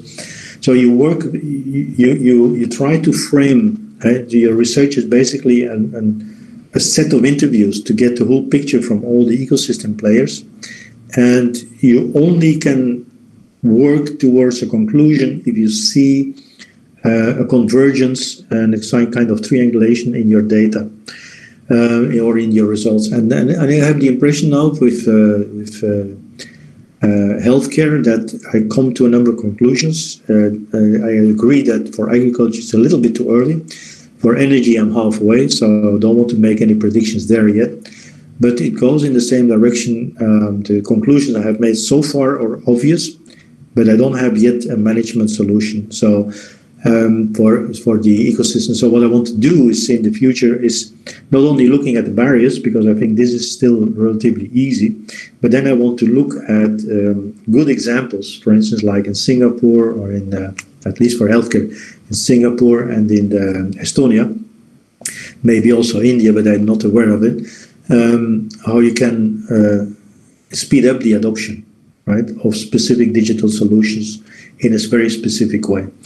And then it's still building a framework, right? How different solution, because you can have a solution for one specific setting, but what you finally have to do is to make a framework that is applicable to all the situations, if possible, right? Is this an answer? Okay, sir. So there is another question by Professor Shomodipta Pal, that during detection of cancer cells, how does artificial intelligence help by image recognition? Help by, sorry, I didn't understand that. Help by? Help by image recognition. Image Okay. recognition. Yeah, I'm not a technical guy, so this is a question for a technical guy. But you can easily read a number of articles online where you see that artificial intelligence is nowadays finding patterns, right, based on let's say thousands of prior images. It's finding patterns in medical images at a much faster rate and a much higher accuracy than what radiologists can do.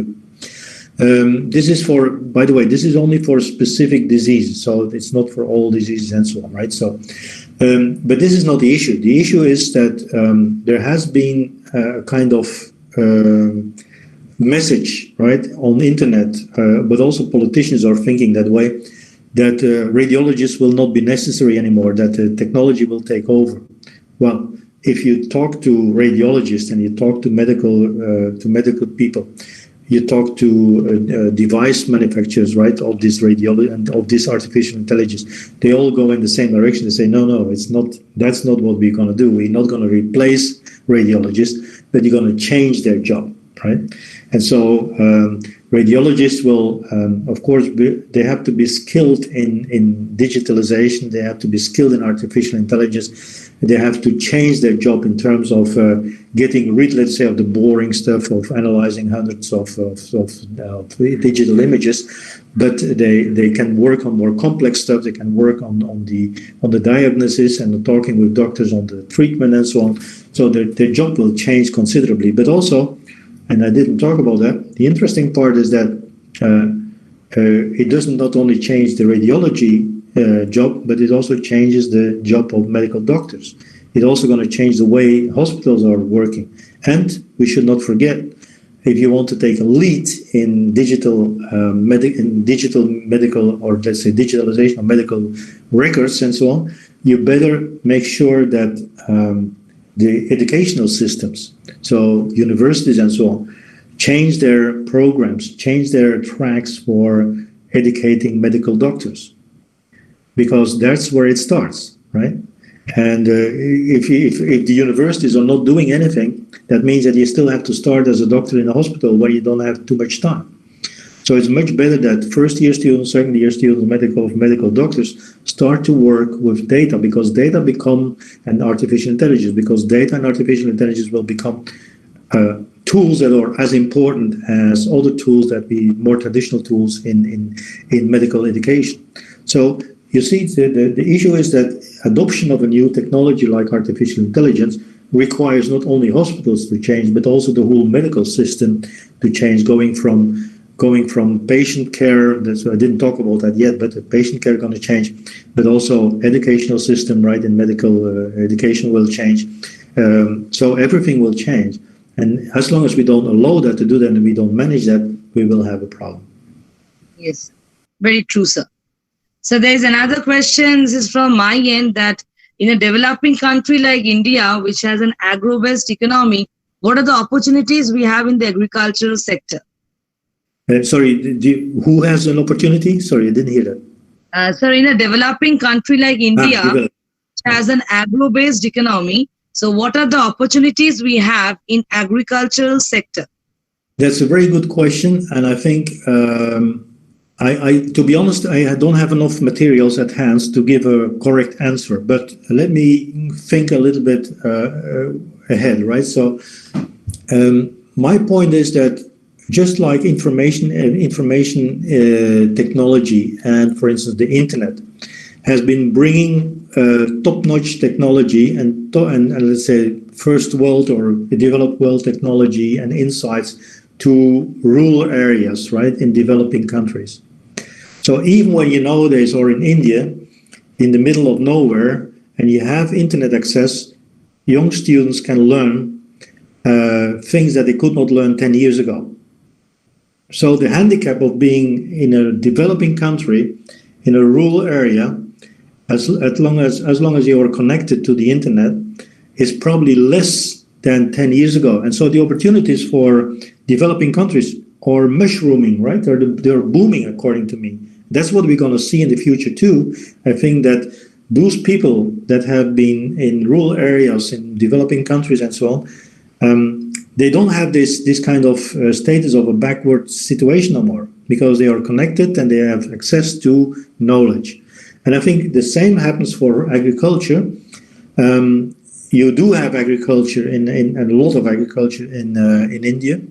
A lot of people are depending on it. So why? And that's also a question of pricing and so on. But I can imagine, and it's already happening. I know from a number of projects that this is happening already. Why you will not take a picture, for instance, of your corn or another crop, and sending the image through internet automatically? You get, let's say, like an image recognition that you have some fungus, right? And you have to spray it, and you get a recommendation to spray it with this and this and this. Now, this is something you could not do 10 years ago or 15 years ago. That makes that nowadays, even when you're not connected, right? So when you're in a developing country somewhere, you can get into touch with, let's say, the digital knowledge, right, of the developed countries, and work on, let's say, and get a solution for your problem, right? So it's not because it's high tech that developing countries cannot use it. We have seen that several times. I give you another example, and I advise people to look at that. I know that, for instance, also in India, trading of crops, so of harvested crops, is always a problem because of intermediaries, because of middlemen, and all you call it. So the less, so if they reduce the price, you lose, they win, right? So there's always a discussion there. But nowadays there's a company called Bext, so BEXT 360, which is using image recognition in combination with artificial intelligence to, here it's in terms of coffee beans, to analyze the coffee beans very quickly, to show, and by the analysis, it gives you the quality and the diseases of your coffee, and it will tag a price on it. And then the farmer can say, okay, I agree with the price, and then automatically he will be paid directly. Or he says, okay, it's not my price, so he can move on. But at that time, he has a quality of his beans, right? He knows the quality of his beans, completely objectivized, and that's something that can help a lot of developing countries to get rid of intermediaries and so on. And work directly if you see the possibilities then of traceability, and then if this coffee comes into coffee shops in Western countries.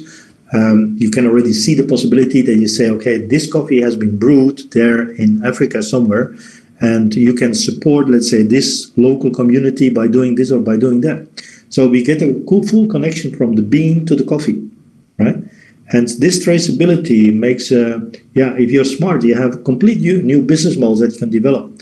And so I think maybe I'm a little bit moving ahead and maybe exaggerating now, but my point is very short that the new technologies are not only there for developed countries, but if they are democratized in price, also there for developing countries. And they should do that.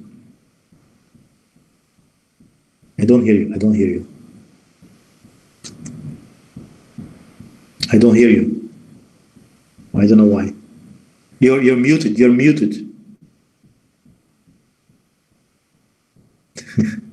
Okay, thank you, sir. Thank you, sir. It was a brilliant presentation and it was a wonderful talk. So we will end this session here. But before ending, sir, we would like to felicitate you virtually, of course, because it's not possible to meet physically in this pandemic. So I would request Professor Arnob Basu to kindly share the screen where we would like to present a memento to sir virtually. Thank you very much.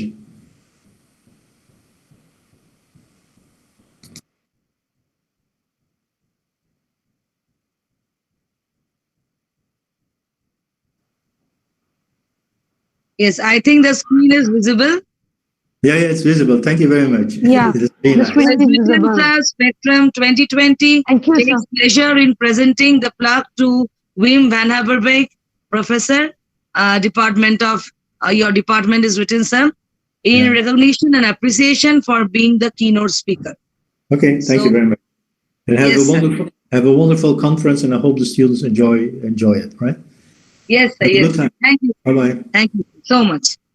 Thank you. So with this, we end the inaugural lecture of this conference. Now we will have yes, Professor Tina De, we will start the technical session, right? Yeah, sure. Yes. Yeah. So we will now have the first technical session of this conference, Spectrum 2020. And there are two invited speakers in this technical session. So the two speakers are Dr. Valentina Emilia Ballas from University of Arad, Romania, and Dr. Thomas J. Webster from Northeastern University, Boston, United States. So we will have the first talk by Professor Valentina.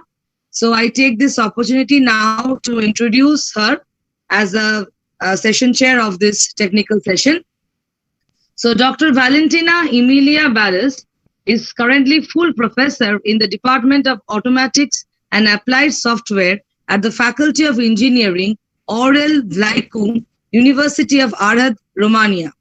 She holds a PhD in Applied Electronics and Telecommunications from Polytechnic University of Timișoara.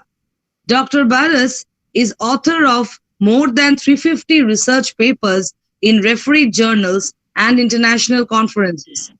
Her research interests are in intelligent systems, fuzzy control, soft computing, smart sensors, information fusion, modeling, and simulation. She is the editor-in-chief to International Journal of Advanced Intelligence Paradigms and International Journal of Computational Systems Engineering. She is also a member of editorial board of several national and international journals and is evaluator expert for national international projects and PhD thesis. Dr. Ballas is a director of Intelligent Department of International Relations, Programs and Projects in the same university. She served as general chair of the International Workshop, Soft Computing and Applications in 9 editions organized in the interval 2005-2020 and held in Romania and Hungary. Dr. Valentina is a member of European Society for Fuzzy Logic and Technology, member of Society for Industrial and Applied Mathematics, a senior member IEEE, and member for many more technical committees. She has received award from the Romanian Academy for contributions in the field of soft computing methods. So in this session, the title of her talk is Advanced Soft Computing Methods, Design and Practical Applications. So I welcome Dr. Valentina to this session. Welcome you, ma'am. Kindly start your lecture. Yes, thank you very much for this nice presentation. And ladies and gentlemen, dear colleagues, and especially dear students, it's a great honor for me to be here in this conference and to introduce our research from our team. I want to tell you that I visited many times India, quite every region, and I hope to arrive in the good times to visit you in person and not to be virtually. Since it's a conference for students, and the students are all very dear to me, in Romania, in India, everywhere, I am collaborating with them a lot. I want to introduce many research direction because in such a way they can see some interesting applications. They can study our papers if they like, and they know much more things. So also I want to do my presentation nice and colorful and with many information. So first I will introduce me and my university. Let's see, can you see the screen or no? No, ma'am, not yet. Kindly share the screen? Now, I think.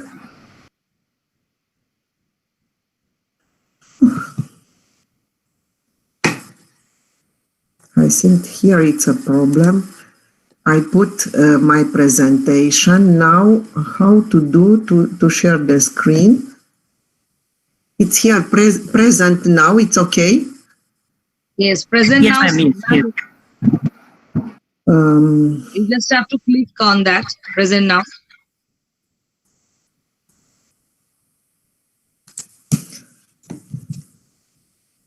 Present now. And here it's we need I mean, yeah, PPT first should be opened and then just click on that now present. they don't permit me. Can't share your screen. You must grant permission in order to share your screen. Please give me a permission. So present now, your entire screen. Dibakar Arno, can you just give the permission? She's saying some permission needed to share the screen. You must grant permission. Please give me this permission. Excuse me, madam. This is the problem from your end. Actually, sometimes the browser create this type of problem. You can change the browser. This is.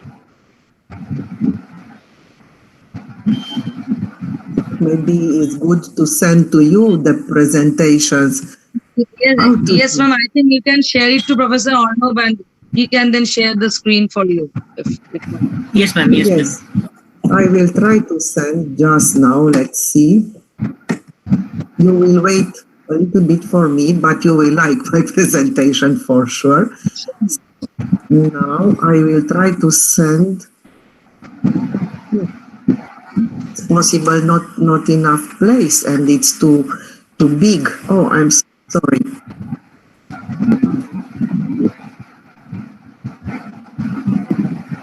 Maybe if the other invited speaker is here, it's good to start him because it will take some time for me. Okay, Arnob. Suggest you this, please. Only if he prefer to do this.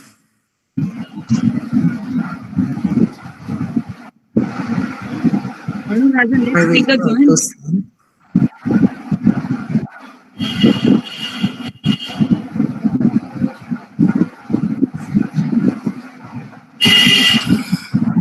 Ma'am, after clicking the present now, can you select the window? I try to send you now. I try to send you.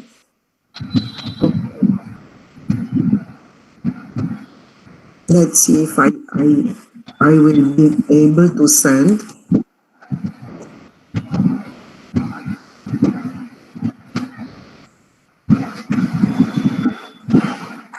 Let's see.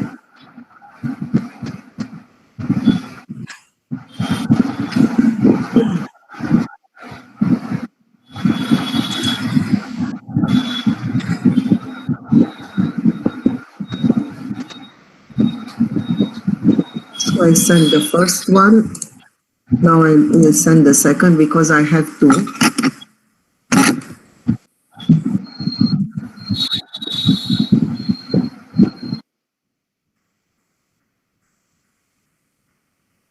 Tell me if the first one arrived. Warna, Basu. Yes? No, ma'am, not yet. I've not got.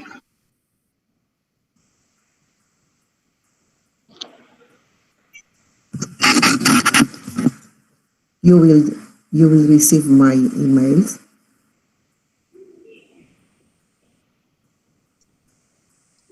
No, ma'am, not yet. It has not come yet. Yeah. I got that. I got the first presentation. Okay, Arnob, then you please share the screen for ma'am. Yes. Arnob is sharing the screen? Yes, Arnob is sharing the screen. Yeah.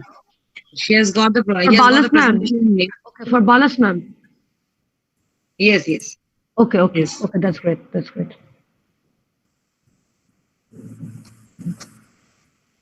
So can you share the screen now? And please start Yes, with ma'am. the first presentation introduction.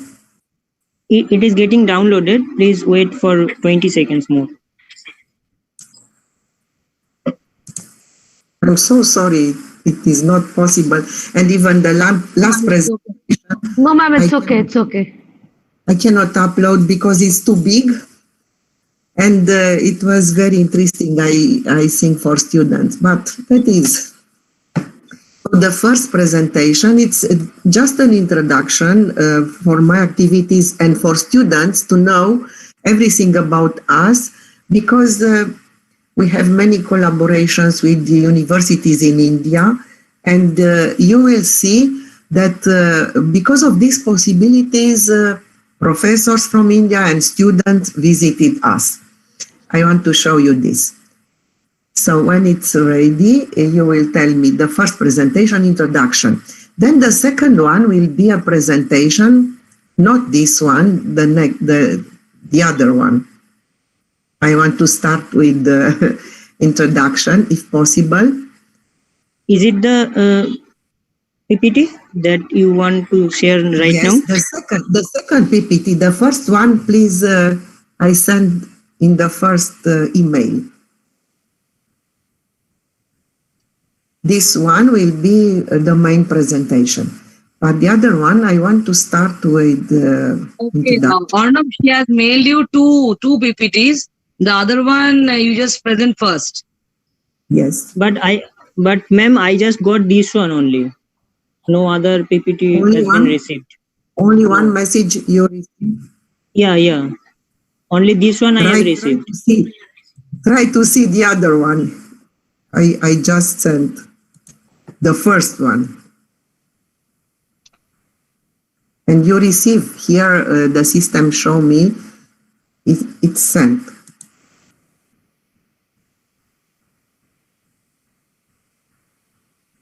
One minute before. Try to see. I'm just checking, but no other mail has been received yet, other than this one. Ma'am, can you just send it again? Okay.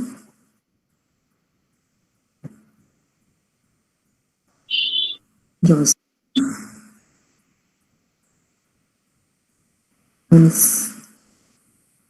send.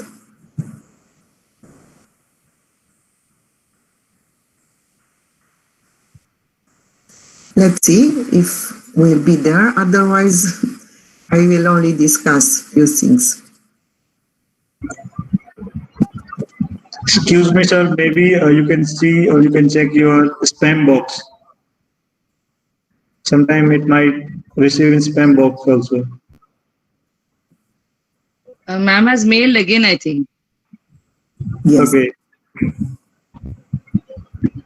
So I sent 2 times.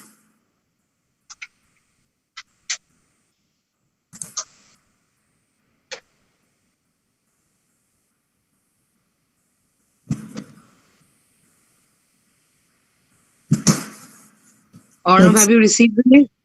No, not yet. So can you, if she WhatsApp you, then is it possible or no? I sent 2 times this email. Let's see.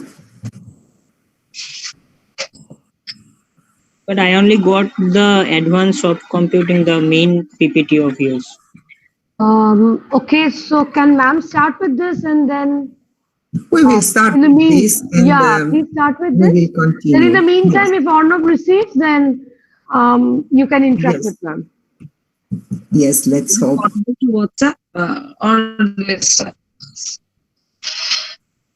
You can share the screen to start, and you will help me. Yes. Yes.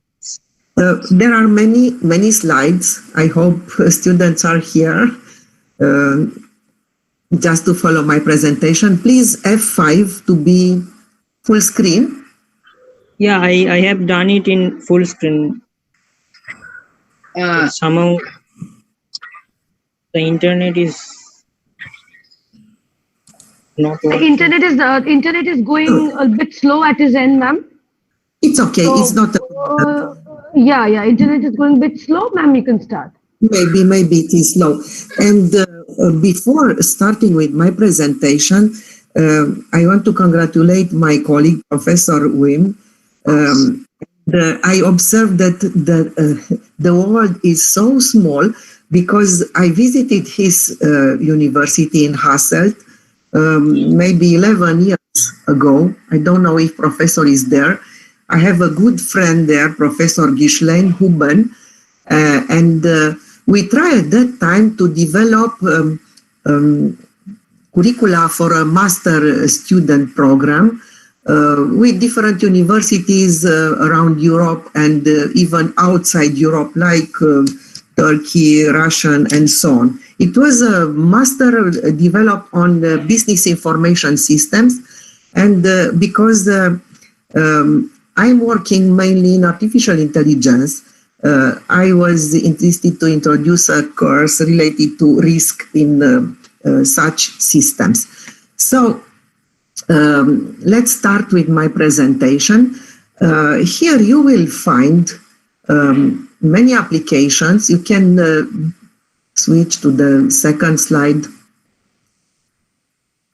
As I told you in my first presentation, I prepared for you some news about my university, how the system is working to us, and which program do we have? We have 9 faculties. In Faculty of Engineering, where I am, there are many specialties, bachelor, a master degree, and also PhD students. And we are working under Bologna system. And because of this system, we have different exchange for professors and students with the universities from European Union, but we have also exchanges with non-European countries. And I want to tell you, I initiated such exchanges with India 2 years ago. We started, and for next year we will have again some exchange with India. We had professors invited here and students.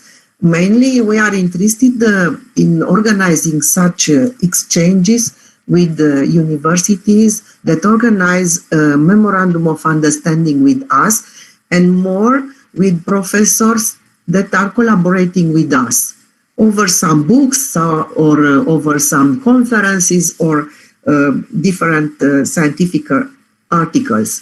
And to the last 2 editions, the best student paper went to India, because they participated here in my city, in Arad. So I will start with the presentation, and you can see that I want to introduce you many applications. You can see there, first, it's about the methodology that we apply and that can be applied to different systems, especially highly nonlinear systems, fuzzy interpolative methodology. Using such a controller, you can control without problem different applications. And then you will see the next member of the family, fuzzy self-adaptive interpolative controllers. Then some applications related to imposed braking distance, then optimal distance gap between 2 following cars. And last one, it's related to fuzzy fusion sensor, such a way to have correct data related to the speed of the car. In the third presentation, impossible to send to you, even I wanted very much because I was inspired by Professor Wim. It's about our concept related to intelligent greenhouses, and the last application that I am developing with my PhD students from Romania, because I have also PhD students from Rwanda. They are related to such intelligent greenhouses and how to combine such a greenhouse with the building, so the building of the future in a city. If I will have time at the end, I will tell you more. So next, please. such applications will be introduced after knowing after discussing some ideas related to our real world. So everything around us is affected by a lot of uncertainties. And you can see there are uncertainties in social, industrial, economic systems, and imprecision and ambiguity of system data and linguistic vagueness, many errors in measurements, and also insufficient data, incorrect data, and even some subjectivity in human judgment. So this we need to deal with all kind of such uncertainties and to have good information to control a system and to have a good application. Next, please. And I was inspired and my team by the work of Professor Zadeh, who was my mentor also, Professor Michio Sugeno, second mentor. So the first one, who is the father of fuzzy logic, and the next one, who is the father of some typical controller, Takagi Sugeno controllers, that can be very easy and feasible applied in any engineering application. They visited Romania many times to my invitation. Here in this picture, they are in a conference in 2007 in Romania. Next, please. We have many slides, so I will ask you to move fast. And it's true that usually we are using, without knowing immediately, we are using linear interpolation in all our judgment. Using polynomial spline or other kind of interpolation do not bring us big advantages. So comparing now interpolative network to neural networks, interpolative networks are not suited for automatic learning, but neural networks are designed for automatic learning. And interpolative networks are not hiding information, but neural networks are hiding it. So such interpolative networks are capable to embed and process knowledge. Next, please. We will move fast because it's too much. I usually not stop to every slide. So such a fuzzy interpolative controller that I want to introduce, because I said we need to know some methodologies and then practical applications.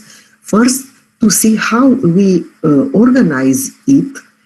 And for this fuzzy interpolative controller, we use two different concepts.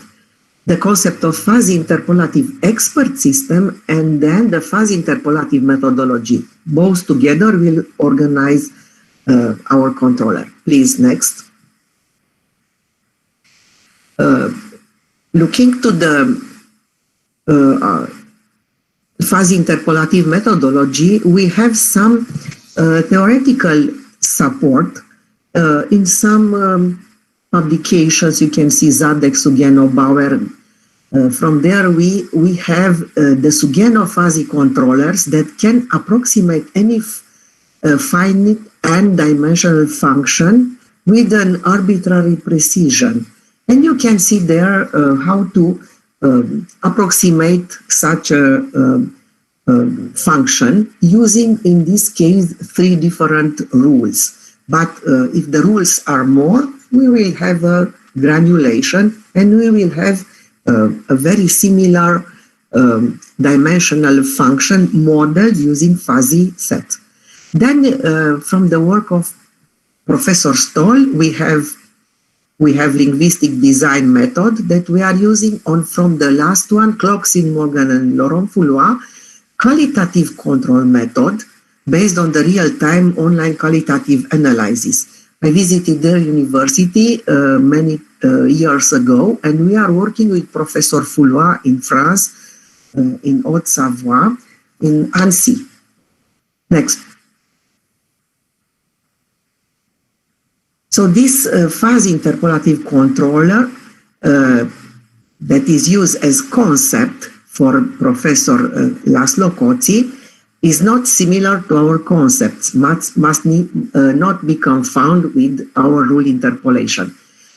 And for a specific Sugeno controller with linear interpolative equivalent using triangular fuzzy partition, prod, sum inference, and center of gravity dephasification.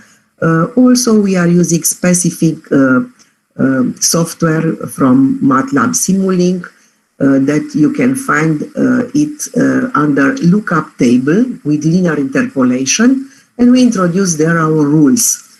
The closed control loop also is important to analyze the phase trajectory of the error and qualitative analyze. Please, next. So for students that are studying automatics, it will be very easy to understand these slides. So we are using in fuzzy interpolative methodology as tool. This first one is the phase trajectory of the error. You know that we have there the plane phase with the error and the derivative of the error, and we want to arrive in the origin where the error and the derivative of the error is 0. We can introduce in that table, you can see different rules, and we are going exactly to the point where the error is 0, you can see. And the next one, so the first tool, it's the phase trajectory of the error. The second one is the McVicar-Velan tables that we can organize. And then the last one is the interpolative networks, or more specific lookup tables that we can find in MATLAB. There you will introduce a very concentrated information, and I observe it's not easy to understand everything in only one presentation, 40 minutes, 30 minutes. I had a Gyan course in NIT Silchar 4 years ago, exactly with this course for 6-7 days, I think. And students and especially professors from the automatic side, they asked me many questions until they understood everything there. So if you want more, you can study our papers. Next one, please. So in this concept, we have both linguistic and interpolative nature of the fuzzy systems. First one, it's about the fuzzy set and logic theory. Then the second one, linear interpolation. And it's good to know that fuzzy we are using for development and interpolation for implementation. Next one, please.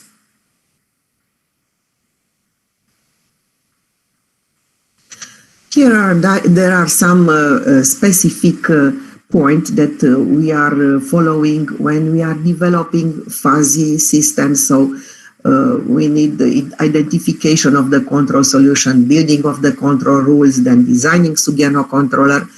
And then for the second phase, we design the corresponding lookup table, and we have then implementation of the lookup table. How to implement lookup table? Next one, please. So such very simple controllers that we are introducing can stand for a best control solution because they can be provided with relevant knowledge about the specific control process and about the control theory. Such controllers can be very easy modeled. But if we have a precise idea about how we want the system to perform, we can design planned control systems. And it's interesting now, I'm introducing this term that Professor Zadeh introduced. It's about world knowledge. So every specialist has some world knowledge that can implement in his system, his fuzzy system. Next one, please. Here it's an implementation. I told you how to implement such controllers. We tried during some conferences to propose to Japanese to organize an specific controller organized for such application, but they were not very interested. We find then a very easy implementation using FPGA. And we developed with our students some application using an Altera board. So such experiment we had a few years ago, and everything is working. You can develop without any problems many applications. Next one. Here it's the model in Verilog HDL model for interpolation processor. Next one.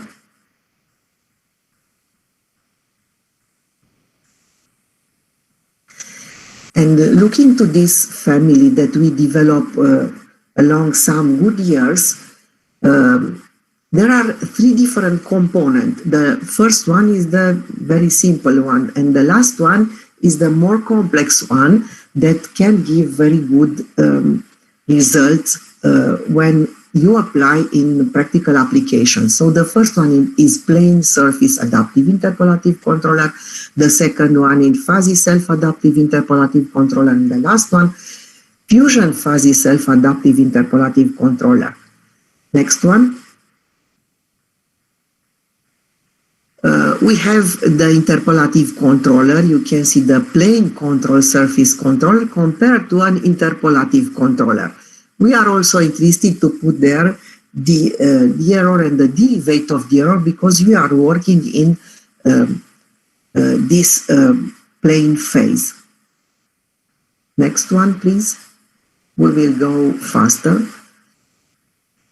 Here is the first component of the family. You can see the plane surface adaptive interpolative controller. It's about a 3D lookup table.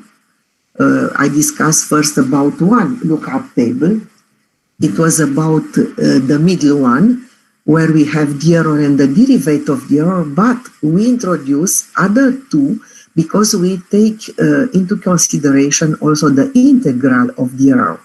When this is 0, it's in the middle table, and when the integral is positive or negative.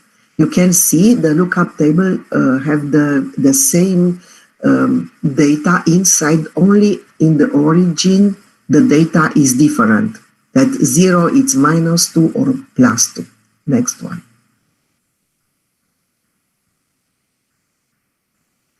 Here are some control surfaces for this, the first component with double delimitation of integrative effect, simple delimitation. You can see the surface of the controller. Next one, please. Here is the second one, fuzzy self-adaptive interpolative controller structure. You can see in the middle, the red one is the first member of the family, and we add some blocks. It's an estimator, then an adaptive fuzzy interpolative corrector, and then is the plant. And we have this complete block that can be organized for such a controller, the second member of the family. Next one, please. So we develop the first member of the family with the second, and you will be the third. Looking to a Simulink model and comparing our second member of family for these controllers, you can see for a simple PID how is the response for a step in the offering in the entering of the system, and how is responding this fuzzy self-adaptive interpolative controller. So the response is more accurate. Next, please.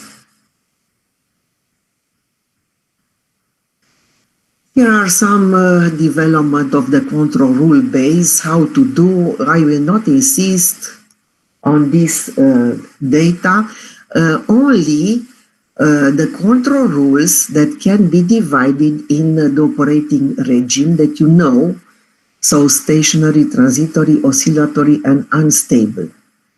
The operating system may identified online in real time and by the quantitative analysis of the phase trajectory of the error and can help us in developing this controller. So having in mind these different operating regimes, we will see them on the next slides: stationary, transitory, oscillatory, unstable. Please next. And here we can find some rules that we can introduce for G1 transitory, G2 steady, G3 oscillating, and unstable G4. So for these rules, students studying in automatics, they know that if gain is medium and integrative is 0 for the first one, for transitory. For the second one, for steady, gain is great, integrative is great. For the next one, gain is small, integrative is 0 for oscillating. And then the last one, that is unstable, gain is very small, integrative is 0. Next one, please. We have here these two, that is transitory, then oscillating and unstable. G2, G3 oscillating, and G4. Looking to the phase state with the derivative and the error and the derivative of the error in these graphics. Next one. So looking to these graphics, we can introduce the rules.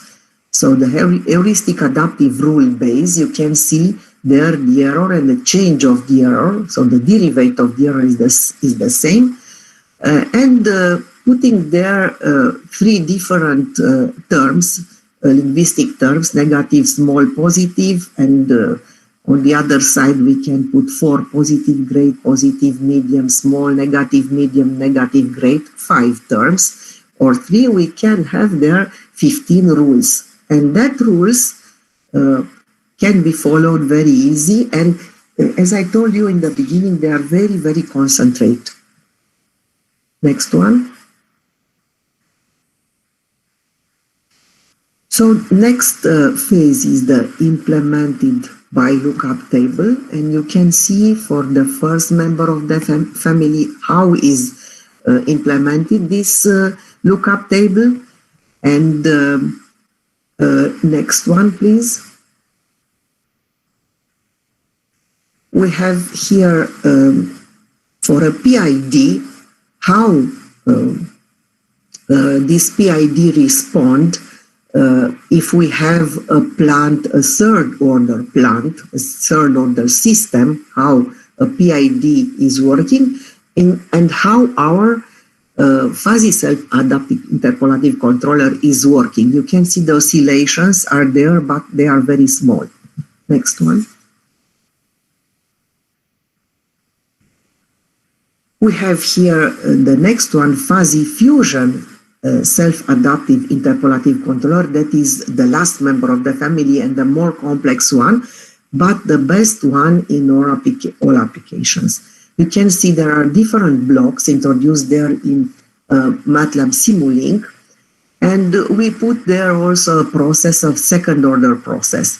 So we have there the first member, upper side, you can see.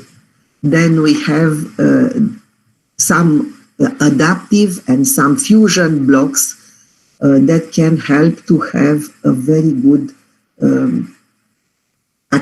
action. Next one, please.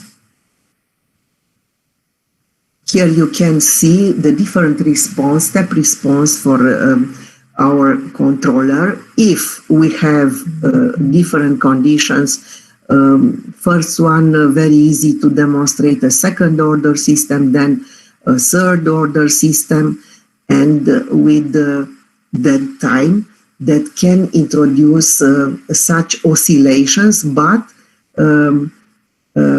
anyway, in very hard conditions can be control such a system. Next one, please. We have some application in the case of air conditioning equipment for uncompartmenting passenger railway coaches. We observe that fuzzy self-adaptive interpolative controller can reject the oscillation caused by dead time. We start with such applications because here in our city we have a big factory for railway coaches, is the biggest in Southeastern Europe. And we were working there for 9 years in design and research. Me and my husband, because we are working in the same team. We also developed some application for ABS braking systems. And we were able to control very well such systems. Even there are a lot of perturbation, and our system was very robust against adherence perturbation. Next one, please.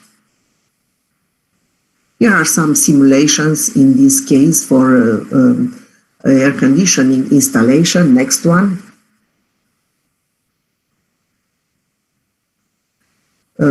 For ABS controller, you can see when the speed of the wheel is not starting. The wheel is starting to slide, and we have not the same speed of the wheel like to the system. And how to deal with this, because we need the speed of the railway coach to have a good pressure for the braking system. Next one, please. Different simulation, we will go faster. It's about a PD interpolative controller, what is happening to an adherence perturbation. So he maintained this factor 0.2. Next one.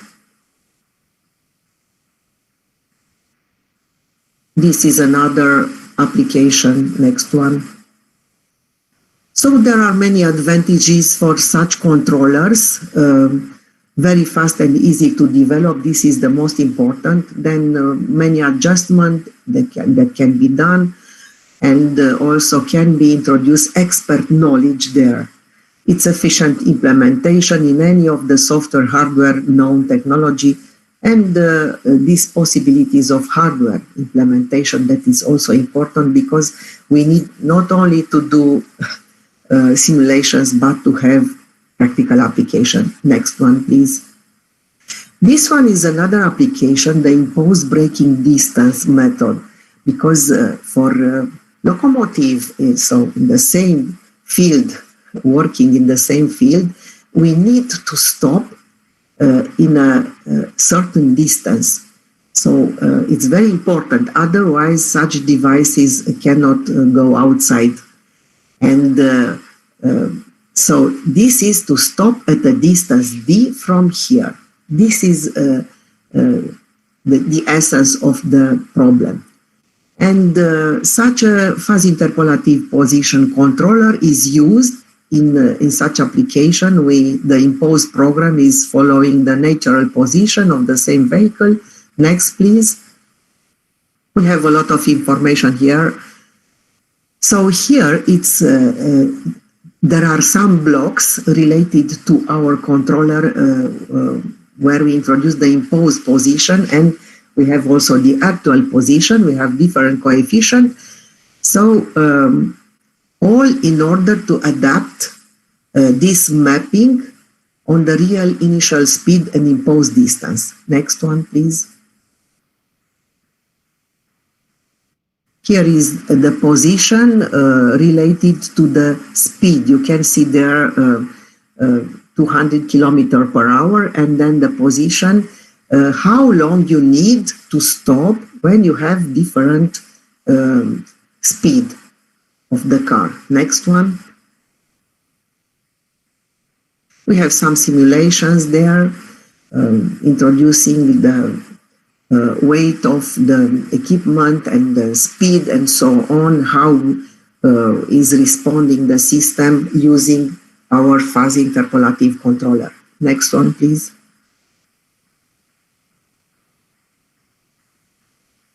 Further simulation next, please.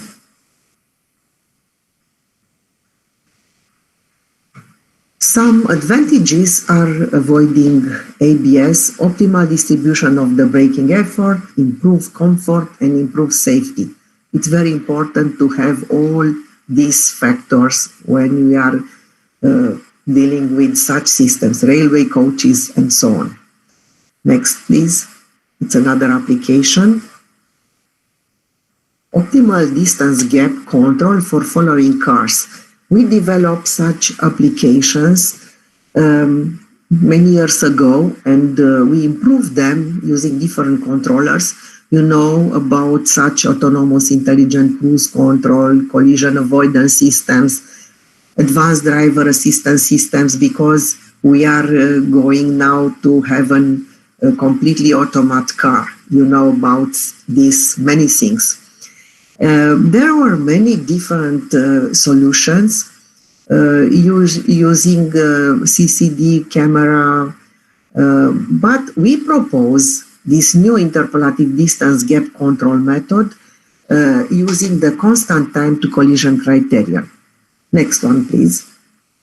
It's a very nice and easy idea that we introduce, and we observe in literature many people use our work, and we are very happy to see that Renault Group also introduced and observed that using this criterion, they obtain inside the cities an economy for fuel gas of 25%.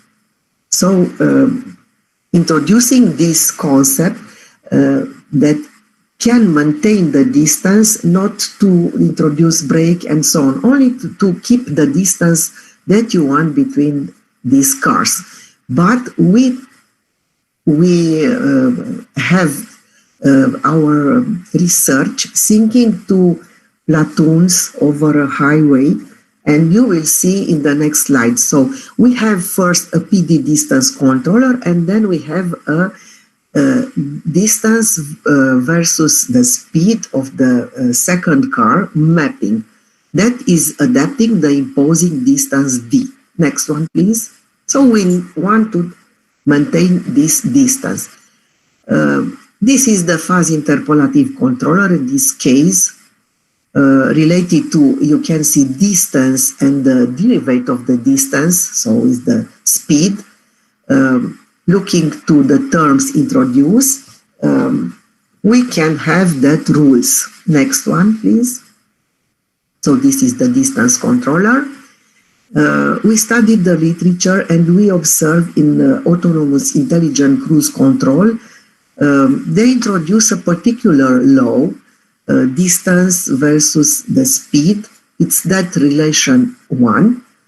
And there are some coefficients there, Z1, Z2, that they are introducing and they recommend.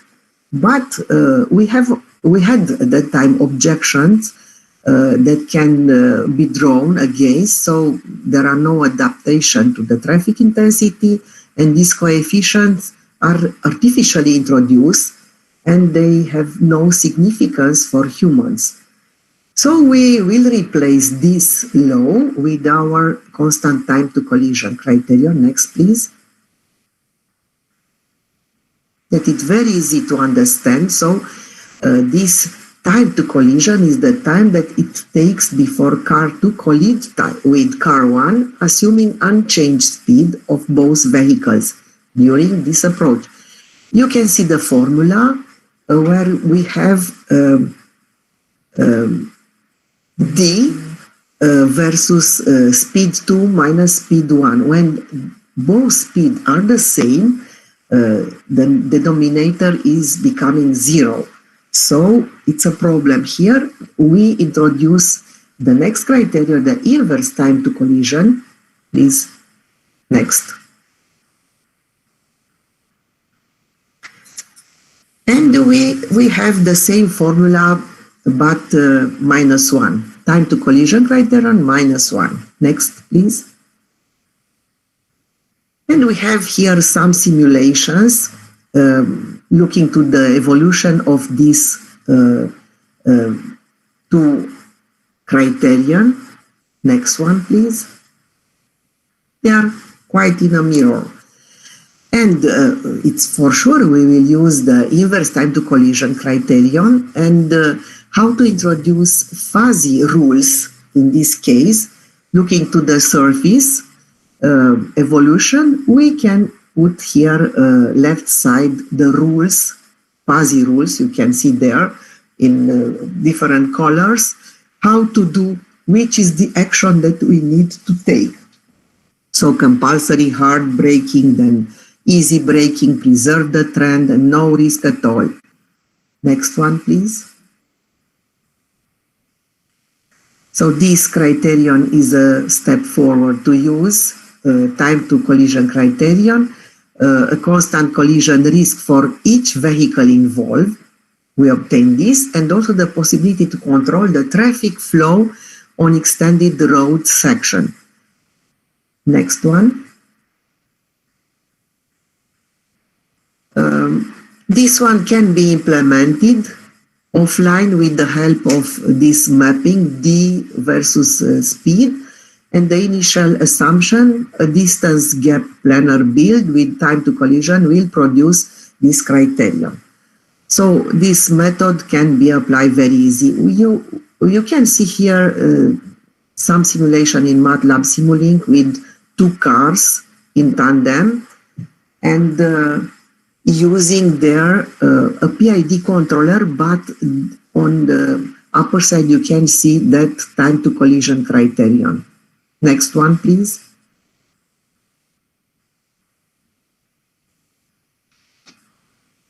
Here are the evolution of the control time to collision, but on the second figure number 4, it's a comparison between imposed distance generated by the polynomial model and our criterion. You can see that with polynomial method, it's a line that is going very up, but maintaining the distance with our criterion, it's very easy to see that can be organized in platoons and preserve that distance. Next one, please. Here is the same figure, looking to the speed of the second car going to 0 to 200 kilometers per hour, and for different time to collision, you can see 4 seconds, 7 seconds, 10 seconds, and which is the distance that need to be maintained. Next one. Other simulation, performance of this criterion. Next one. I will not insist. Next one. Next. Different simulations. So the traffic control by this criterion is opening a perspective of adaptation of the traffic flow by means of the appropriate time to collision values. So a highway administration can impose for different section of a highway this time to collision, so they can work over this some distance and to impose for some section. Can be a possibility to have a fluid traffic on that section. Next one. This is the last applications that I want to introduce. It's related to a sensor that can obtain the correct speed of the railway coaches during the sliding of the wheels. Next. I will not insist too much, only on some figures, because maybe the time is going too fast. So here is the sliding of the wheel, the Formula 1. So the sliding is the difference of the speed of the car and speed of the wheel when they are not coincident over the speed of the car. So we will have here this coefficient of sliding. Next one.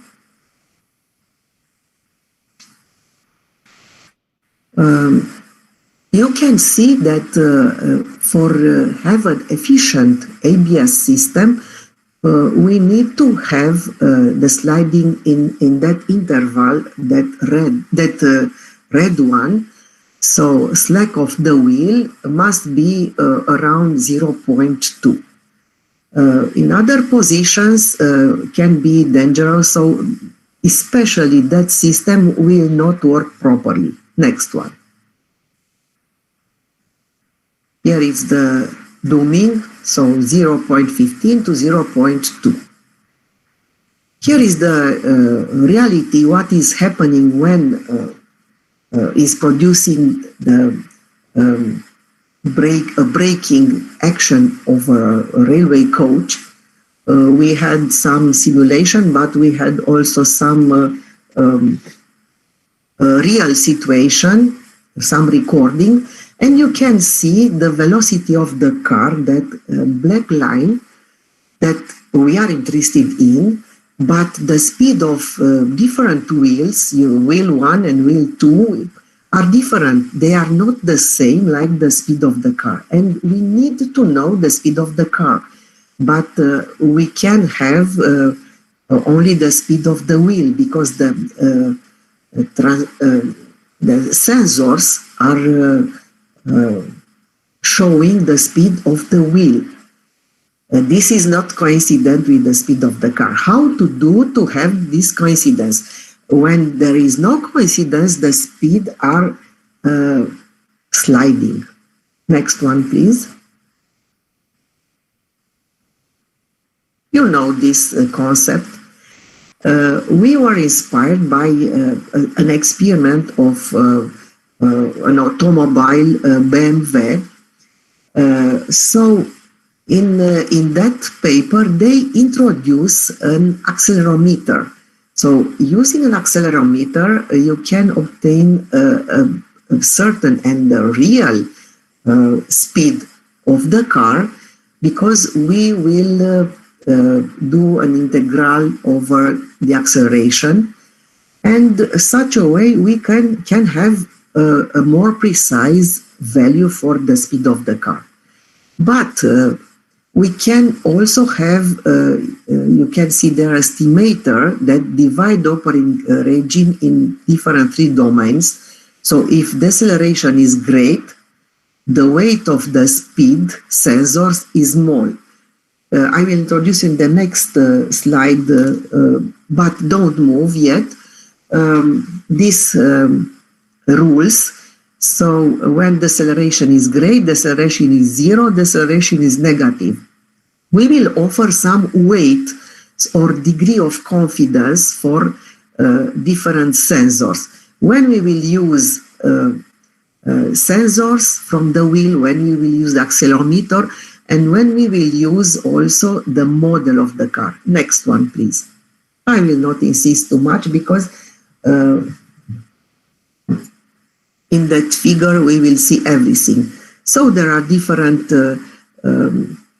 papers that we organize along the years, and we develop the model of the railway coach and some simulation. Next, please. So we need to have the speed of the car. Next one. And here is the main fuzzy fusion controller and evaluator, the fuzzy fusion velocity evaluator. You can see there the different speed of the wheels, wheel 1 until wheel 4. We will take the maximum of the speed of the wheel, because it's more near to the speed of the car. Then the second one, we will use the accelerometer, information from accelerometer. And then we have the computer model. You can see down on that figure. We will have 3 different informations. And using accelerometer, we will have the information input U2 and the computer model is U3. Using the computer model of the railway coach, we will have also the information related to the adherence, an evaluator for the adherence, and we can have at the end these three information. We will combine them in a fuzzy fusion block, and at the end we will obtain the speed of the car. So the idea is when we have our wheels that are not sliding over the rail, we can use the maximum of the speed of the wheels. If they will start to slide, we will use the accelerometer. And when we need also a very good information, but we need to have a precise model of the railway coach, we will use the third information. And that is the formula that we introduced originally, Formula 3, where we fuse this information. Next one, please. Here is the evaluation of the adhesion. So adherence also is compute. Next one. This is the Simulink model where we put different component of the railway coach with the real data, and then we estimate the speed of the car. Then you can see we estimate the braking force having all this information. Next one. Different blocks, the bogie, the fuzzy fusion block, railway car block, and so on. And here are different simulation conditions related to the accelerometer, the model. Next. Here are simulations. You can see the speed of the car, blue line, and the green line is the speed of the wheel that is coincident with the speed of the car. And we need to evaluate and to have in every moment the speed of the car. There, in the second figure, there are other simulations related to adherence. Next. The same. And a magnified figure is the second one with some details. And here it's about the fuzzy fusion solution that we are used, and that is introduced in that block of fusion. Using with different degree of confidence one of these three information. Next one.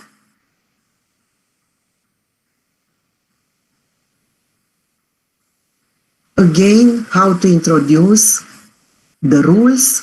Next one. We organize again a lookup table. We have for the accelerometer this figure and then some conclusion related to this last application. And I told you I wanted very much with the last presentation that was not possible to introduce related to greenhouses. We started also some research in 2006, and we are continuing this research. And more important, nowadays, with all these conditions around us, greenhouses are very, very important to produce vegetables because on the same surface, we can produce 10 times crops, and that will be useful for humankind. But we are starting in nowadays some good research related to how to introduce a greenhouse over the top of a building, of a block of flat, and how to have inside even crops, tomatoes, and so on. But more important, how to recirculate the air from upper side inside the building, because we can introduce oxygen and to put in the greenhouse on the top of the building dioxide carbon to be useful for the plants there. The idea is it's very nice, and we also started some applications for European projects with Germany, and we hope to be successful in the next competition. The concept is more developed, and because the greenhouse can be in the concept of a closed greenhouse, so the water is preserved inside.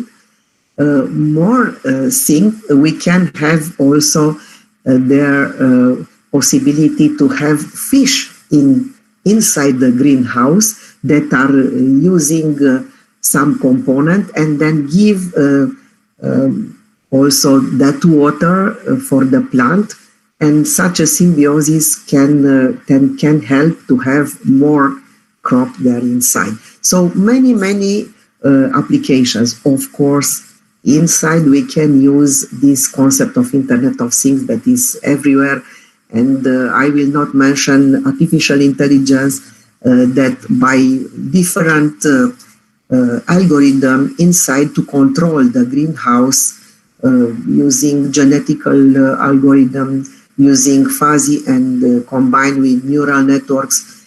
And as I told you in the beginning, we developed a passive, intelligent passive greenhouse. That means there is no any consumptions there. We are using energy from the sun, from the wind, and also heat pumps during the night. That heat pumps using the energy preserved in some accumulator that are introducing during the day. So there are many applications. Unfortunately, the time is not enough to tell you all our research, but if you will try to find on ResearchGate, Google Scholar, where you want our papers, you can find interesting things to use in your applications.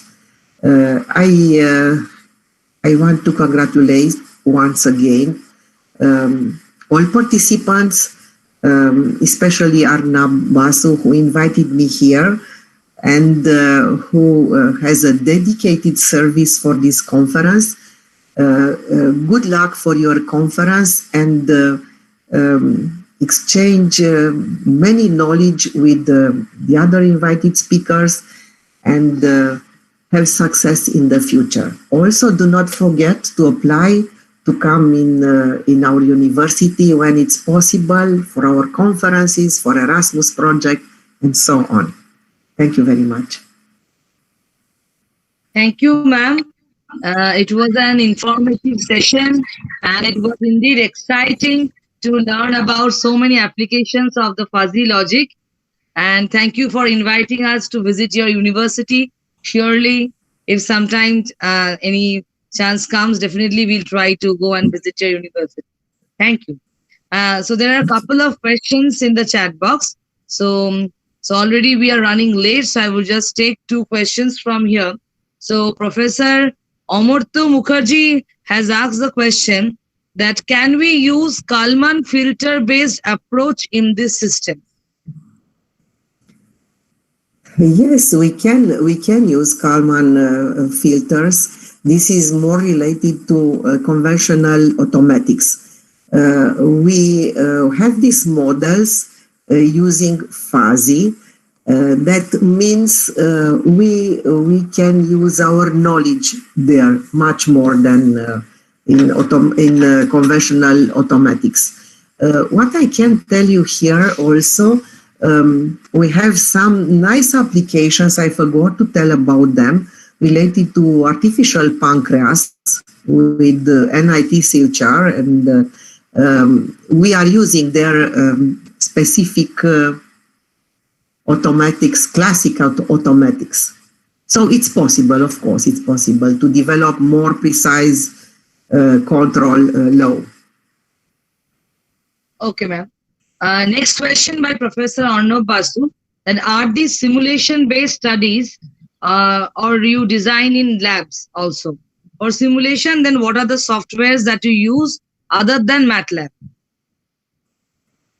No, we are using mainly MATLAB, and we have many data from real applications, and as I told you, we are using to do planners for railway coaches, for greenhouses. We have a lot of data, recorded data, and we can do some comparison, but mainly we are working in MATLAB. MATLAB Simulink and fuzzy toolbox, neural networks, combining fuzzy with neural. I did not tell you about this possibility too, but mainly MATLAB. MATLAB is the language of engineers.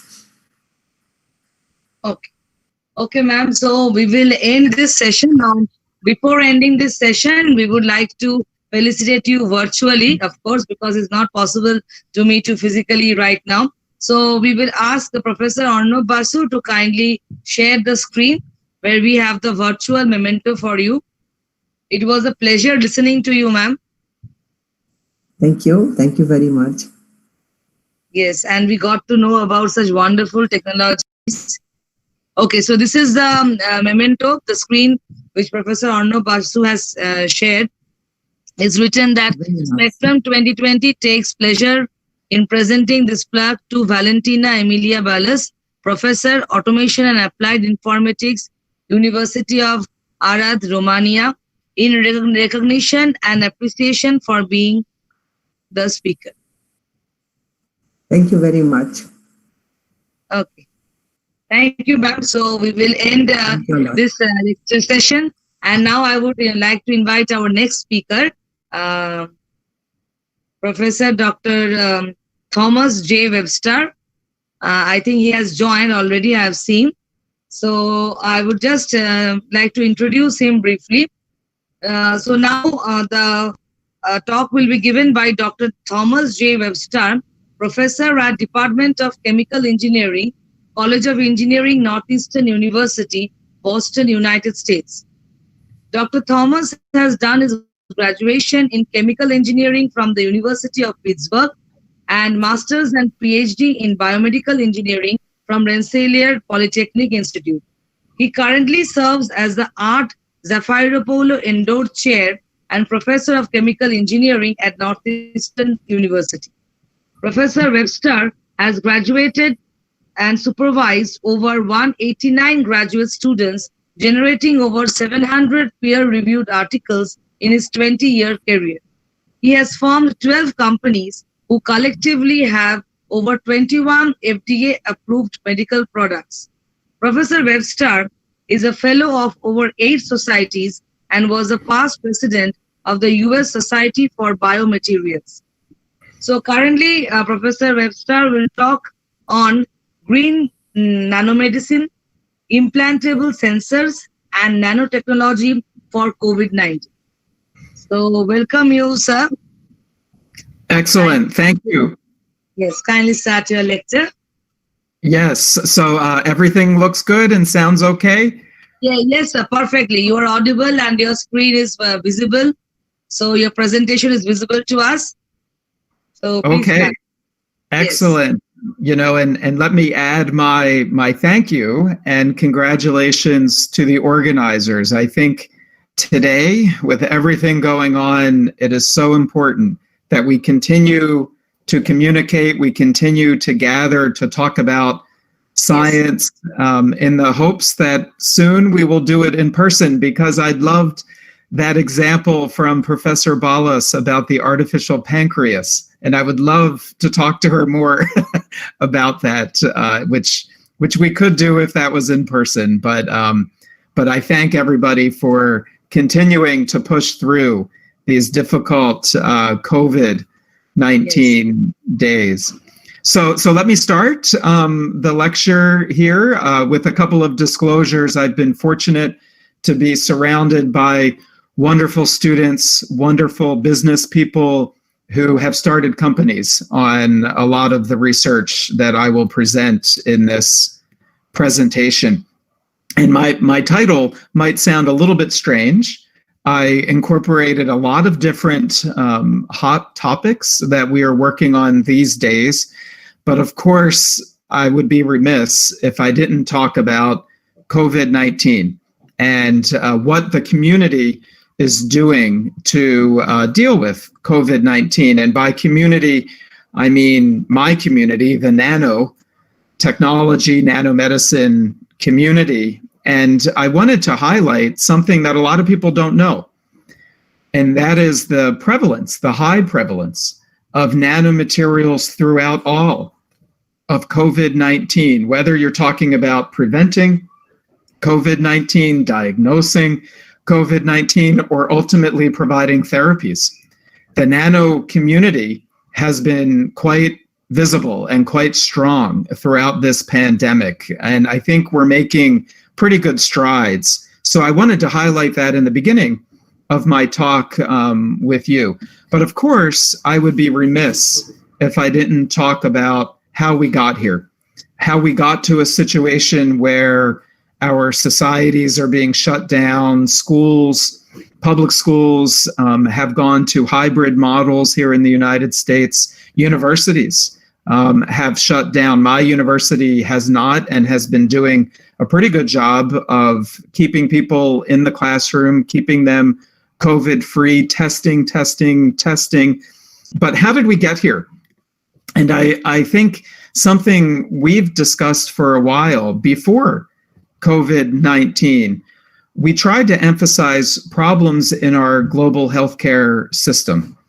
And I think what's happened over the past 9 months or so is COVID-19 has really highlighted problems that we have in our healthcare system. And this is not individual countries' healthcare system. This is our global healthcare system. I think anytime you have to shut down an economy, a global economy, our healthcare system's not working.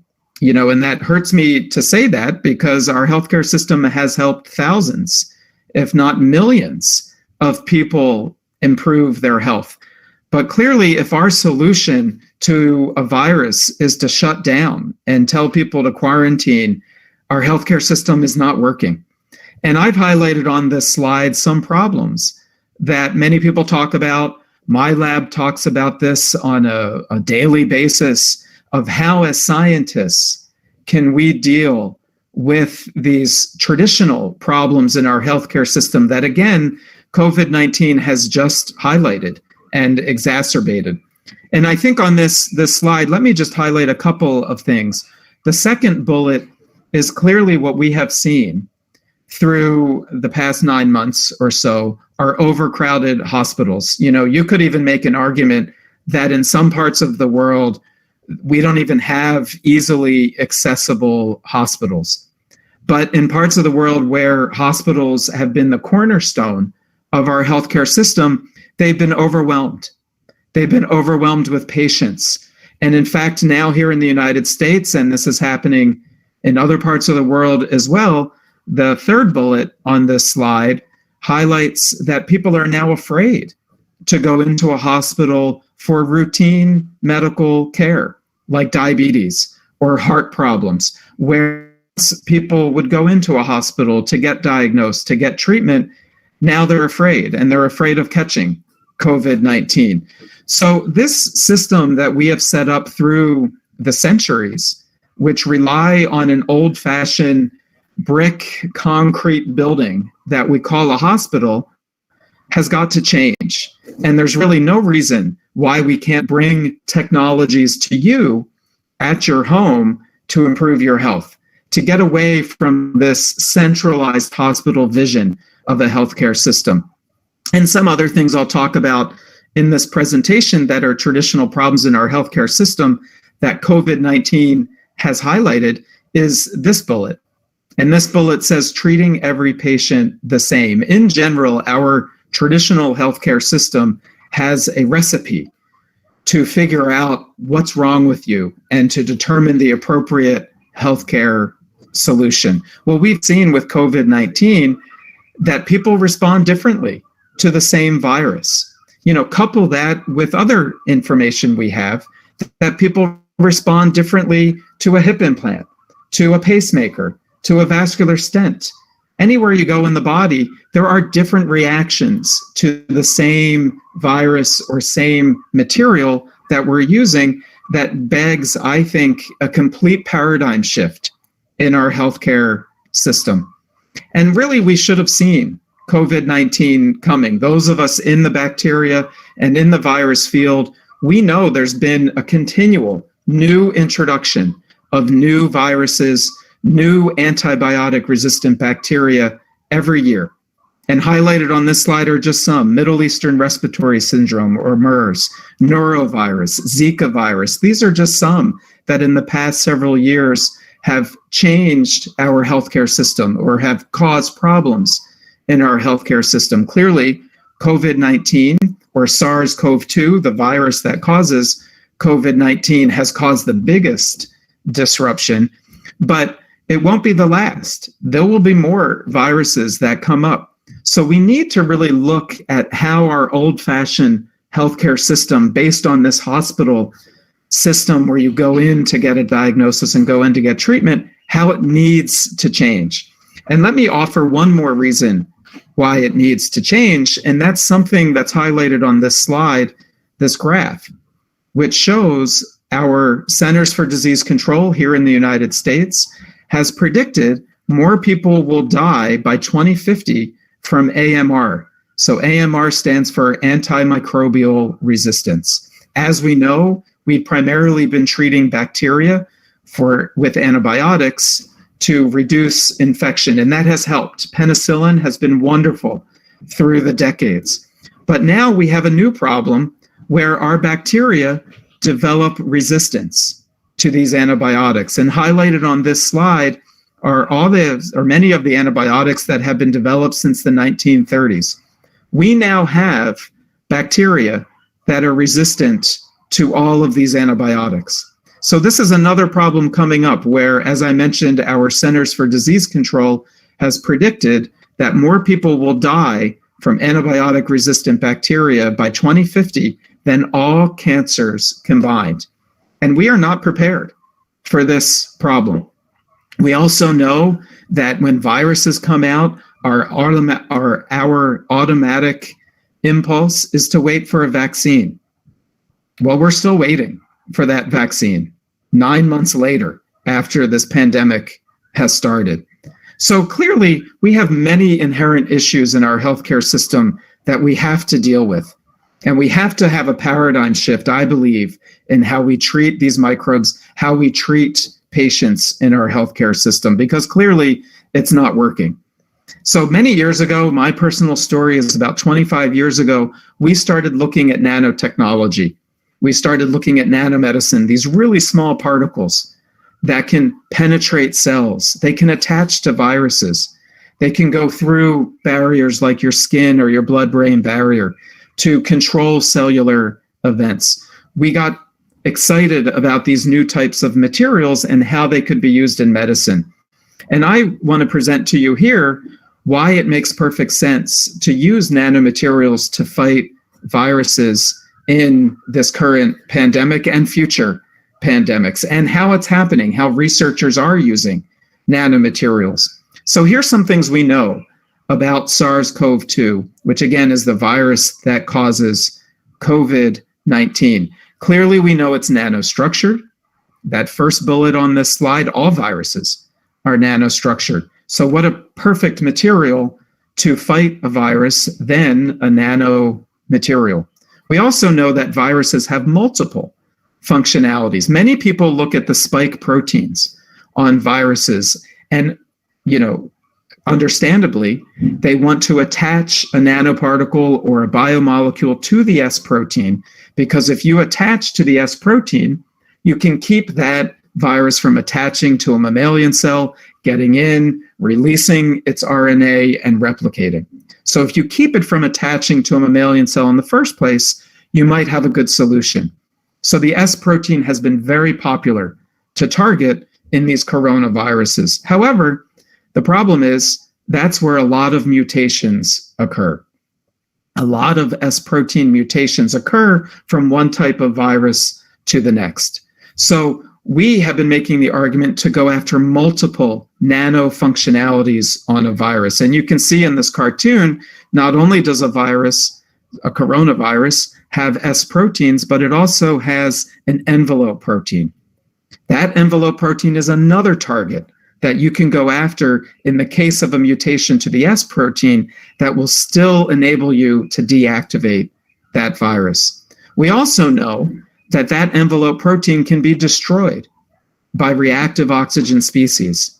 And we know from decades of research that nanoparticles, some of them are great at creating reactive oxygen species because they have small particle size, large surface area to volume ratios, large amount of reactive oxygen species that can be produced. We also know that SARS-CoV-2, as with all viruses, have a limited ability to withstand high heat. So could you somehow increase locally heat through a nanoparticle to disrupt that virus structure? And here is some nanomaterials that we have been studying and why, again, I think nanomaterials might be good as antiviral materials. And I actually happen to have some nanoparticles with me at my home. Here's one that's pictured on this slide called ceria.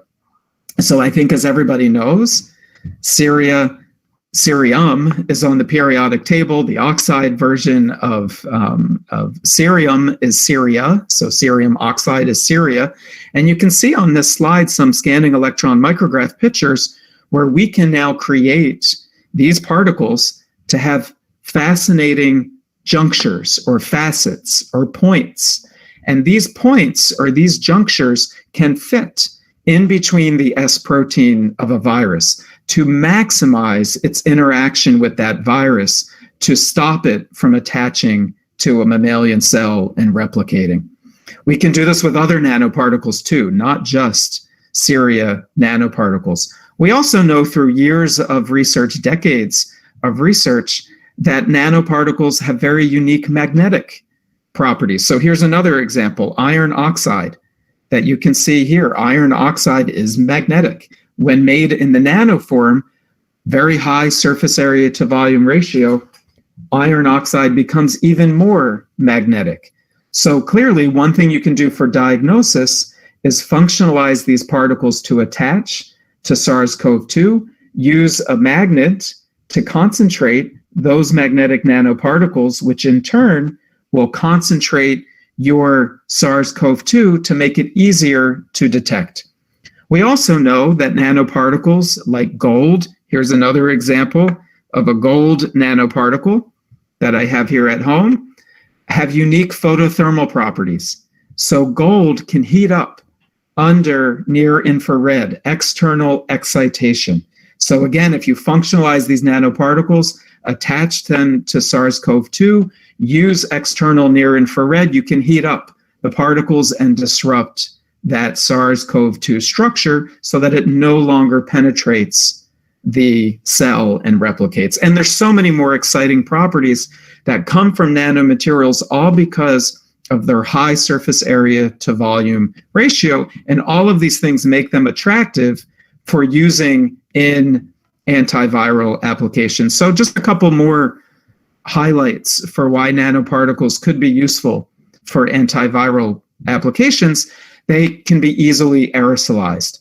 As we know, SARS-CoV-2 goes into your lungs and affects your lungs and cells of the lungs very prominently. So what a perfect delivery mechanism for a particle that can be small enough to be aerosolized, put in an inhaler, and then you breathe in that treatment.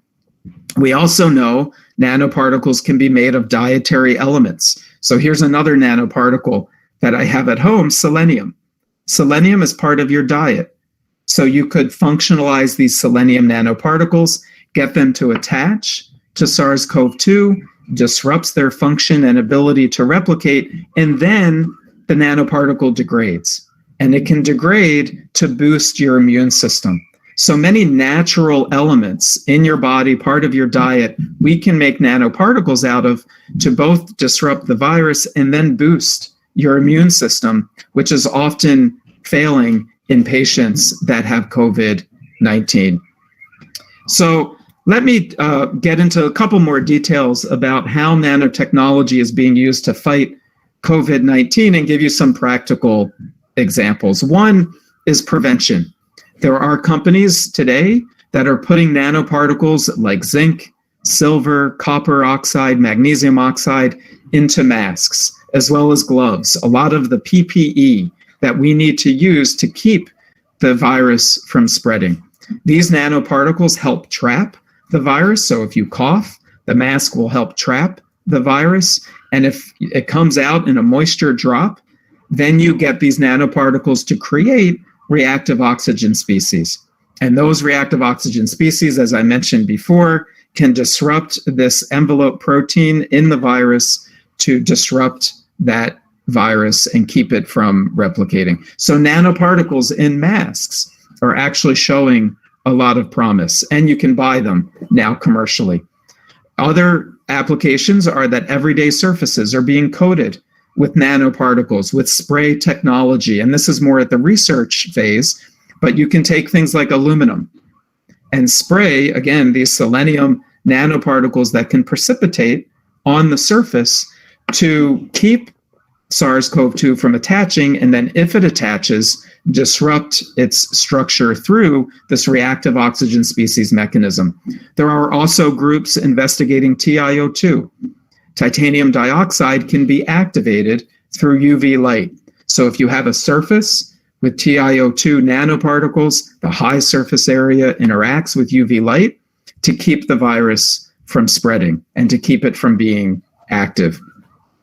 In diagnosis, I already talked about these magnetic nanoparticles that can be functionalized and then concentrated so that it's easier to detect the virus in a large volume, is being used in many different applications, point of care kits that can be sent home so that you don't have to go into a hospital, you don't have to go into a public place to potentially spread the virus, but you can use these kits at home because of their high ability to concentrate a material. We also know gold nanoparticles have things called plasmon resonance, which help improve detection of a virus. And lastly is therapy. So not only are nanoparticles being used for prevention, diagnosis, but therapy, the ultimate goal to treat COVID-19. And there are many nanoparticles being studied. Here's a picture of some self-assembled molecules, that these self-assembled molecules can be functionalized with an antibody or a peptide to attach to the virus, and then they wrap like a blanket around that virus, again, to disrupt its ability to attach to a mammalian cell. So all of these things are showing a lot of promise. Here's a particular study that I was involved with, in which we have a colleague, Professor Nian Sun, at Northeastern, who's developed a sensor. And this is fascinating. It's a sensor that can determine if SARS-CoV-2 is in the atmosphere. Is it in the air that you're in? Is it in the room that you're in? Even though we all know the recommendation is to go outside where you have wind that blows the virus different places, if you happen to be in close contact with somebody, having a sensor to tell you if that room is safe could revolutionize this pandemic and improve this pandemic tremendously. So he's developed a sensor that through an electrical signal can tell you if SARS-CoV-2 is in the air in that room. Well, we use this sensor to investigate masks, and you can see some of these masks here, which have nanoparticles in them, nanoparticles of copper, of gold, of copper plus gold. And you can see that when introducing these nanoparticles in the mask, you can increase trapping of that virus. And that's so important because if you're wearing a mask, you're protecting other people from getting the virus. So if you're breathing and the mask traps more of that virus, then you're protecting the other people more and keeping the virus from spreading. We also have data that further shows that once these viruses are trapped, that the reactive oxygen species from these nanoparticles can deactivate them. So not only do you get increased trapping, but you deactivate the virus so that you don't have to be concerned about it spreading.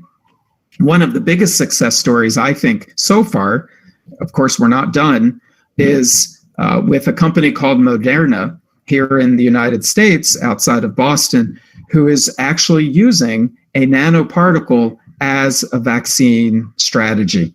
So for vaccine development, even using nanoparticles, and they're using a lipid nanoparticle capsule. This was from their phase 2 clinical trials to look at the safety and efficacy of their nanoparticle-derived vaccine against SARS-CoV-2. They're now trying to build up patient populations to do a phase 3 study. So we're hoping that they will continue to have success. But again, in the vaccine area, nanoparticles are also being widely used. But I do want to mention, many people have this misconception that nanoparticles are the only definition of nanotechnology, and that's not true.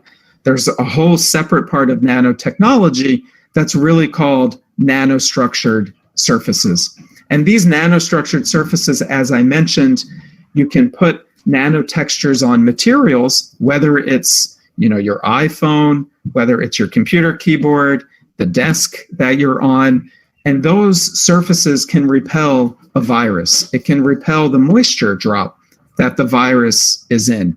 Well, we have seen also lots of other promises of nanotextured or nanostructured surfaces in medicine. And highlighted on this slide are just, 5 or 6 different studies where we've created nanostructured surfaces on spinal implants, on implants for amputees, on vascular stents, on catheters that are used for antibacterial applications, increasing soft tissue, orthopedic soft tissue growth. Whenever we take a material off the shelf and figure out a way to put a nanotexture on that surface, we're able to see increased cell responses. So increased bone growth, increased vascular tissue growth, whatever that tissue that material is in. And we've also been able to see that without drugs, we can decrease infection through the use of nanostructured surfaces. And lastly, we've seen you can decrease inflammation through the use of these nanotextured surfaces. So we do think there's a lot of promise for taking medical devices off the shelf, again, spinal implant to a catheter, putting nanotextures on those surfaces to control cell responses without using drugs, without contributing to an antimicrobial resistant effect that I talked about earlier. I don't have too much time to talk about the why. Of course, we ask ourselves questions, why is this happening all the time? You can go from reasons that are biologically inspired. So we know insect wings, as an example, have nanotextures. And we know these nanotextures on an insect wing repel bacteria. They can repel viruses. So simply looking at nature, taking this nanotechnology, incorporating it onto medical devices is certainly a strong reason why we should be doing it. But we've also looked more at biophysical models, how these nanotextures change the membrane stiffness of a bacteria or of a mammalian cell to repel that bacteria or improve a mammalian cell attachment to grow tissues. We've also looked at surface energy arguments. Putting nanotextures on a material changes its surface energy. And you can make a surface more wettable or more hydrophobic. And that's important because cells, including viruses and bacteria, depend on proteins to attach to an implant surface. So if you change the energy of a nano surface by putting nanostructures on that surface, you can change how proteins interact. And you can see that in image D, where a protein called fibronectin is more spread out on the same chemistry, just that has nanosurfaces compared to a micron surface where that fibronectin molecule adsorbs in a spherical manner. So you can change bioactivity through the use of nanostructures as well. And that in turn can change if a cell attaches or not, or bacteria or virus. We even have an equation for this. So we're engineers in this field, and we've developed a predictive equation that can tell you the height, the width, and the length of a nano feature to put on a surface that could repel a virus or improve a bone cell to attach and grow bone. So now I want to make a move, because as much as I love our work on nanotextured surfaces, I don't think this is the future. If you remember some of the problems that I highlighted before about our healthcare system, we need to be much more proactive. You know, one of the problems in our healthcare system today is we don't respond to a healthcare problem until the patient tells us it's a healthcare problem. That's reactionary medicine. And if you look all around society, we don't behave that way, right? The great analogy that I like to give is we don't fix a bridge after it's failed. We try to keep the bridge from failing in the first place. So to me, that's predictive medicine. And how we get to there is by using implantable sensors. We need to put sensors inside people's bodies, inside tissues, determine cellular events, determine if a disease is going to happen before it occurs, and that puts burden, once that happens, that puts burden onto our healthcare system. So we need to be much more proactive in our materials, and certainly I think sensors is a reason why. And I think sensors, as we move towards that field of implantable sensors, will deal with a lot of these issues that we previously talked about with our traditional global healthcare system. So I'll give you two quick examples for sensors that we're using in the body. Here is one, we call it the Smart Hip. So what we're doing is growing a sensor off of a hip implant. And this sensor is composed of carbon nanotubes that are grown off of the surface of the titanium hip implant that measures the electrical properties of the cell and the tissue that forms. We know bone is very conductive. So we can determine through electrical properties if bone is growing, which hopefully it is. We know that bacteria and biofilms are a little less conductive. So we can use the carbon nanotubes to measure that conductivity and identify if bacteria happen to be present on your implant, which obviously would not be a good situation. And thirdly, we can determine if scar tissue is growing, if there's an inflammatory response. And that is, again, because scar tissue has a different conductivity than a biofilm produced by bacteria, than bone produced by bone cells. So we've been able to grow these carbon nanotubes off of titanium. We also have incorporated radio frequency signals that send the message to a handheld device so that your surgeon and you know if there's a problem with your with your hip implant. And lastly, we've developed on-demand release of a drug or nanoparticle from the surface of the implant to reverse events. So to kill the bacteria, to reduce inflammation, and to promote bone growth. So I wanted to share just one quick slide for an in vivo study. Our approach works by cyclic voltammetry, but I don't have time to talk too much about cyclic voltammetry if you're not familiar with it. So let me just show you the proof of concept here using a rat study. What we did was we took normal titanium, and then we took our sensor, titanium, where we grew the carbon nanotubes. We had the on-demand drug release. We put bacteria on these implants and then put them into the skull of rats. And then we used our sensor to determine, are bacteria present? Can we release a drug to kill the bacteria? Can we release factors to improve bone growth? And we used traditional histology to see if our sensor was working. So 7 days after implantation, these are two histology pictures. Yellow is bacteria. Clearly on the left, this is our normal titanium, no sensor. We didn't do anything to the implant. It did not reduce bacteria presence. Again, we preceded this material with bacteria, so we forced an infection, and we still see that infection after 7 days as completely understandable. However, our sensor that had the carbon nanotubes, that had a layer of gentamicin. Gentamicin will kill the bacteria. And it had a bone morphogenic protein in that layer so that it could improve bone growth after we killed the bacteria.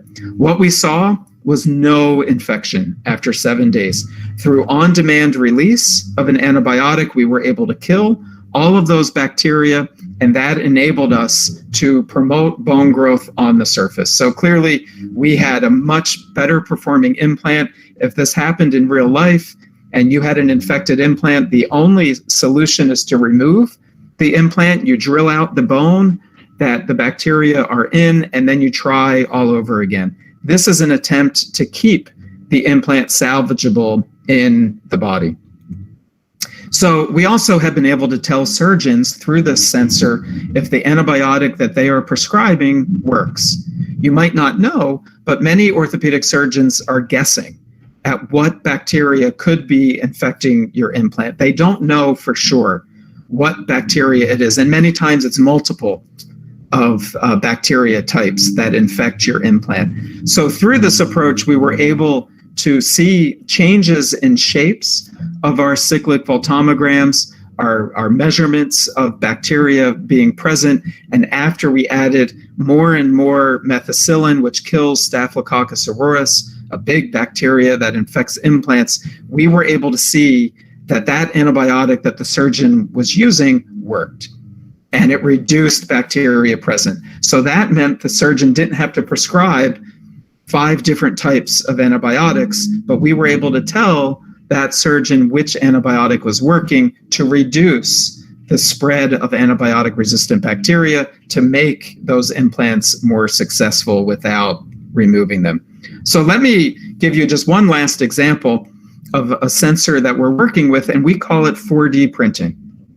So 4D printing is where we take self-assembled materials that we developed in our lab, and here you can see the 3D model. Of course, we 3D print these self-assembled materials. You can print them in a flower, a hand, a body, etc., the brain, the heart, etc., etc. We then add graphene nanoparticles to the 3D printed self-assembled materials. Graphene is black, so of course the printed objects turn black, but graphene can respond to near infrared to change temperature, to change the shape of these materials. And that's why we call it 4D, is the fourth dimension is temperature with time. So we're changing, once the material's inside the body, we're changing the temperature of the self-assembled material, which changes its shape. So you can see the near infrared responsive 4D material. We can change a flower. So we can make petals starting to open. Once the material's in the body, through external near infrared control, we can start changing the shape. So you with fingers, we can make, one finger stand up, 2 fingers stand up, etc., all through external control. And we think that this is useful, obviously, for external release of bone growth factors, of drugs that could help tissue grow. And it can also simply put increased pressure on tissues to cause them to grow without a drug. So we're pretty excited about combining some of our self-assembled materials with near infrared to control shape. I don't have time to talk too much about the chemistries, but in animal studies, we have seen when we inject these materials into bone, into cartilage, we can control through near infrared their shape to release a drug, to swell. We can get better tissue growth. So I hope I described some of these processes in, not only for COVID, but for implantable sensors. And I'll leave you with this very important question. And this was mentioned in some of the previous talks as well. Sensors have revolutionized other fields. Cars, when you walk into a room, the lights go on. These are all sensor controlled. We in the medical community have really not experienced this revolution due to sensors. So we need to catch up, because sensors can provide more personalized medicine. It can help with health. It can reduce the need for people to go into a hospital in the first place and provide much better healthcare. So yeah, let me leave you just with this last teaser. One of the things we've been also doing in the lab is developing environmentally friendly nanoparticles. As you might know, if you make nanoparticles like gold, nanoparticles, sometimes you need a toxic chemical to make these. Well, we don't want to do that. We want to avoid the use of toxic chemicals, use environmentally friendly processes. And one that we've developed in our lab, and other people have too, is use cells themselves to make nanoparticles. So we can use bacteria, mammalian cells, to make nanoparticles by adding metal salts, doing some other things, and we can now have environmentally safe nanoparticles produced by cells. And the other important thing is we're finding that these nanoparticles produced by cells, whether it's a bacteria or whether it's a mammalian cell, are actually better at fighting cancer, better at fighting an infection, better at killing the activity of a virus than those produced naturally through synthetic chemistry. And the reason is because when these particles are produced, they have proteins from the cell that encapsulate the nanoparticle. Those proteins help target the nanoparticle to kill a bacteria or disrupt virus function or kill a cancer cell. So the presence of these proteins from the cell that produced it actually makes these nanoparticles better. So I hope I provided a sort of comprehensive view of how nanotechnology is being used across all parts of our global healthcare system. We clearly need a better global healthcare system. And I can't think of a situation today that highlights that more than COVID-19 and the havoc that COVID-19 has caused. I hope we incorporate, in my opinion, nanotechnology, but there's other ideas out there to help us get past this pandemic and really be better prepared, be prepared at all for the next pandemic, and create more personalized at-home healthcare measures. So, of course, I want to thank the funding agencies and my lab that are really working hard over this pandemic to develop better solutions. I encourage you, if you want to collaborate with us, see us on the web via our lab websites or send me an email. We love to collaborate and see how we can advance this field. So thank you. Okay. Thank you, sir. It was a brilliant presentation and very much relevant in this current scenario, especially of the pandemic that is going on. So we have in fact gained a lot of knowledge about the different ways in which we can use technology to combat this COVID-19. Now, there are a few questions in the chat box, so I'll just read it out for you. Professor Arun Kumar Chatterjee, he has asked that, will not insertion of too many sensors in the body need multiple surgical invasions? Might this not be detrimental? So I'm sorry, too many nanoparticles into the body? Yes, will not insertion of too many sensors in the body need multiple surgical invasions? Yeah, this is a great question. And this is why I'm a big proponent. I didn't talk about it too much, but biodegradable sensors are a key part of this implantable sensor area, coupled with edible sensors. You know, there are people, and we're involved in this too, where you can actually put a sensor into a pill and consume it. And then the coating degrades and you're left with a sensor that works for a short period of time. It can actually go through your digestive system and investigate if there are, bacteria, unwanted bacteria, if there are tumors beginning to form, but then it either clears from the body naturally or it degrades. So I think that is the approach to go, because you're absolutely correct. We don't want, hundreds of sensors that aren't biodegradable in the body. I would also mention an important part to implantable sensors to consider, and this is why it's such a difficult field to research, is the biocompatibility of that sensor. I think many people will automatically look at sensors that are in handheld devices and think you can implant them. But we know from a lot of research that the chemistries that are used in everyday sensors are actually toxic inside the body. So we need to first and foremost only use biocompatible chemistries, emphasize biodegradable sensors, and for a delivery mechanism, edible sensors, I think are the way to go. Okay. Next question, sir, by Dr. Tina Dame. Then how does structural change in nanoparticles change their application in biological field?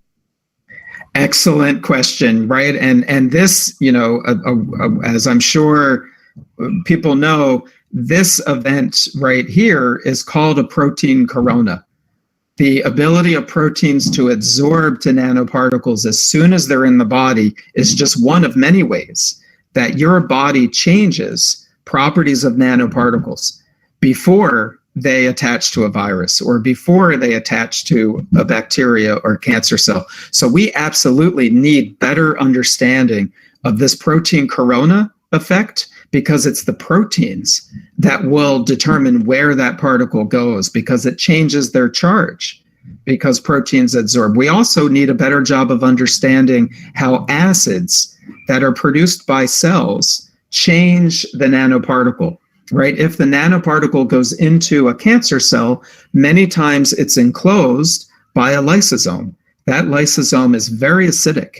So if you have, iron oxide, and that iron oxide degrades under an acid, those properties change. So we need to do as a community a much better job of saying, it's not just the properties of these initial nanoparticles, but it's the properties that change when they interact with living organisms that we have to understand to know how to use them in the body. And that starts with the protein corona effect, understanding those proteins that absorb to the nanoparticle and how cells and viruses will interact with those proteins. Okay, sir. Next question by Professor Kakuli Datta. How MIP-based sensors can be used in healthcare industries? What type of sensors? MIP. MIP, yeah. So, I think just like these implantable sensors that we're talking about that work via electrical means, and I think this is a wonderful thing about the field, is there are many different ways sensors can work, right? There's electrical, there's mechanical sensors that work by ultrasound. There are chemical sensors. These are all avenues we need to pursue, because in my opinion, in the end, we will have a type of sensor that incorporates multiple functionalities, multiple modes of assessing cell function. What I showed you here in the first example for the smart hip is really just an electrical sensor. And that was easy for us to use because we were targeting a tissue that's very conductive, bone. So we were able to use electrical means of determining cell function in that example because it's bone. But in the brain, you might want to use a chemical sensor, and people are using chemical sensors that could determine dopamine or small concentrations of proteins that in the brain would indicate a potential problem. So depending on where you are in the body, I think you could use different functionalities or different modes of sensor function. But in the end, we really need to explore all of these to get the best type of sensors for monitoring the body from the inside, where it's much more sensitive, much easier to control than what we're doing today, which is sensors from the outside. Okay. Another question by Pradeep Kashyap, that how good and bad cells can be differentiated? For a nanoparticle or a sensor? Yes, he has not mentioned that. Perhaps for nanoparticles. I think in either way, what you want to look at is the receptors on those cells, right? So if you have a mutated cell, you can look at the receptor, and is the receptor changed? Or is there more of that same receptor? That's what's often done in cancer therapies, is if you have more of one particular receptor on a cancer cell, then you know it's a cancer cell. If you have a different type of receptor, you could know that that cell is mutating. So I think you need to look at the cellular receptors, which, by the way, are nanostructured, these receptors on cells, and you find complementary chemistries, whether they're antibodies or peptides or other molecules, put it on that nanoparticle, and then if it attaches to that altered cell, you can then have a signal that's sent again to your handheld device, an increased electrical signal, a chemical signal to tell you that you have that mutated cell. So I think you need to look very closely at the receptors on the cells, quantify them, determine if they're changing completely or if there's just more of those receptors, and that can enable you to differentiate between good and bad cell. Okay. So just last one question from my end, that how do you think that for a heavily populated country like India, how much effective can this nanotechnology be to combat the COVID-19? Because India is a very heavily populated country, as you know. Absolutely, the biggest democracy in the world. So I think that even begs our attention more for technologies that can be mass produced, that can be easy to use at your home, not in a centralized facility. So I think nanoparticles or nanotechnologies, as long as we continue to move towards that area of easy to use, can be easily mass distributed, can be inexpensive, then we have good technologies to be used by large populations. Rather than think of what happens today, in the US and probably the same thing in India, we had a problem with ventilators. When people had lung infections, they have to be hooked up to a ventilator. Ventilators are very complicated. They're not simple technologies to help people breathe. We have to get away from those complex, very difficult technologies and move towards simple, easy to use technologies. That, I think, is the solution. Yes. So you think that with the help of this nanotechnology at mass scale, we can produce masks or methods to combat COVID-19? Absolutely. It will be inexpensive too, because that's very important. That's absolutely correct. Like instead of using a ventilator, there are research groups, my group included, looking at nanoparticles to open up the airways in your lungs. That's a much easier approach to implement for large populations than having these very expensive, very antique systems like ventilators. So we need to think along those lines, get technologies out to people, readily available, easy to use, and I don't have time to talk about this, and I know you probably want to move on to the next agenda item, but, we now have nanoparticles that you can add. So selenium nanoparticles, you can add these to wastewater, and they will attach to a virus, and you can use a laser pointer. And if the light reflects, that means these nanoparticles have attached to a virus to change the direction of a laser pointer. That is so easy to use. If you had wastewater, you add some selenium nanoparticles, you'd have a laser pointer, and if the light reflects, you know that there's a virus in that wastewater. That's what we need, rather than, collect a sample, send it out to some lab somewhere who does PCR, and, 48 hours later, you find out if there's a virus. That's not going to help us. We need technologies that are easily used, can be mass produced, and can be immediate in knowing if there's a virus present in something like wastewater. Okay. Thank you, sir. So we will now end this session. Thank you for giving us new insights about controlling COVID-19. So before ending, we would like to felicitate you, of course, virtually. So I request Professor Arnob Basu to kindly share the screen.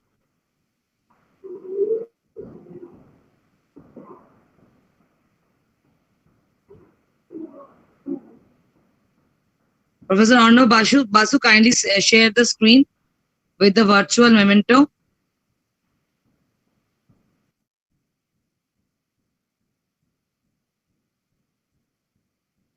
Just a minute, please.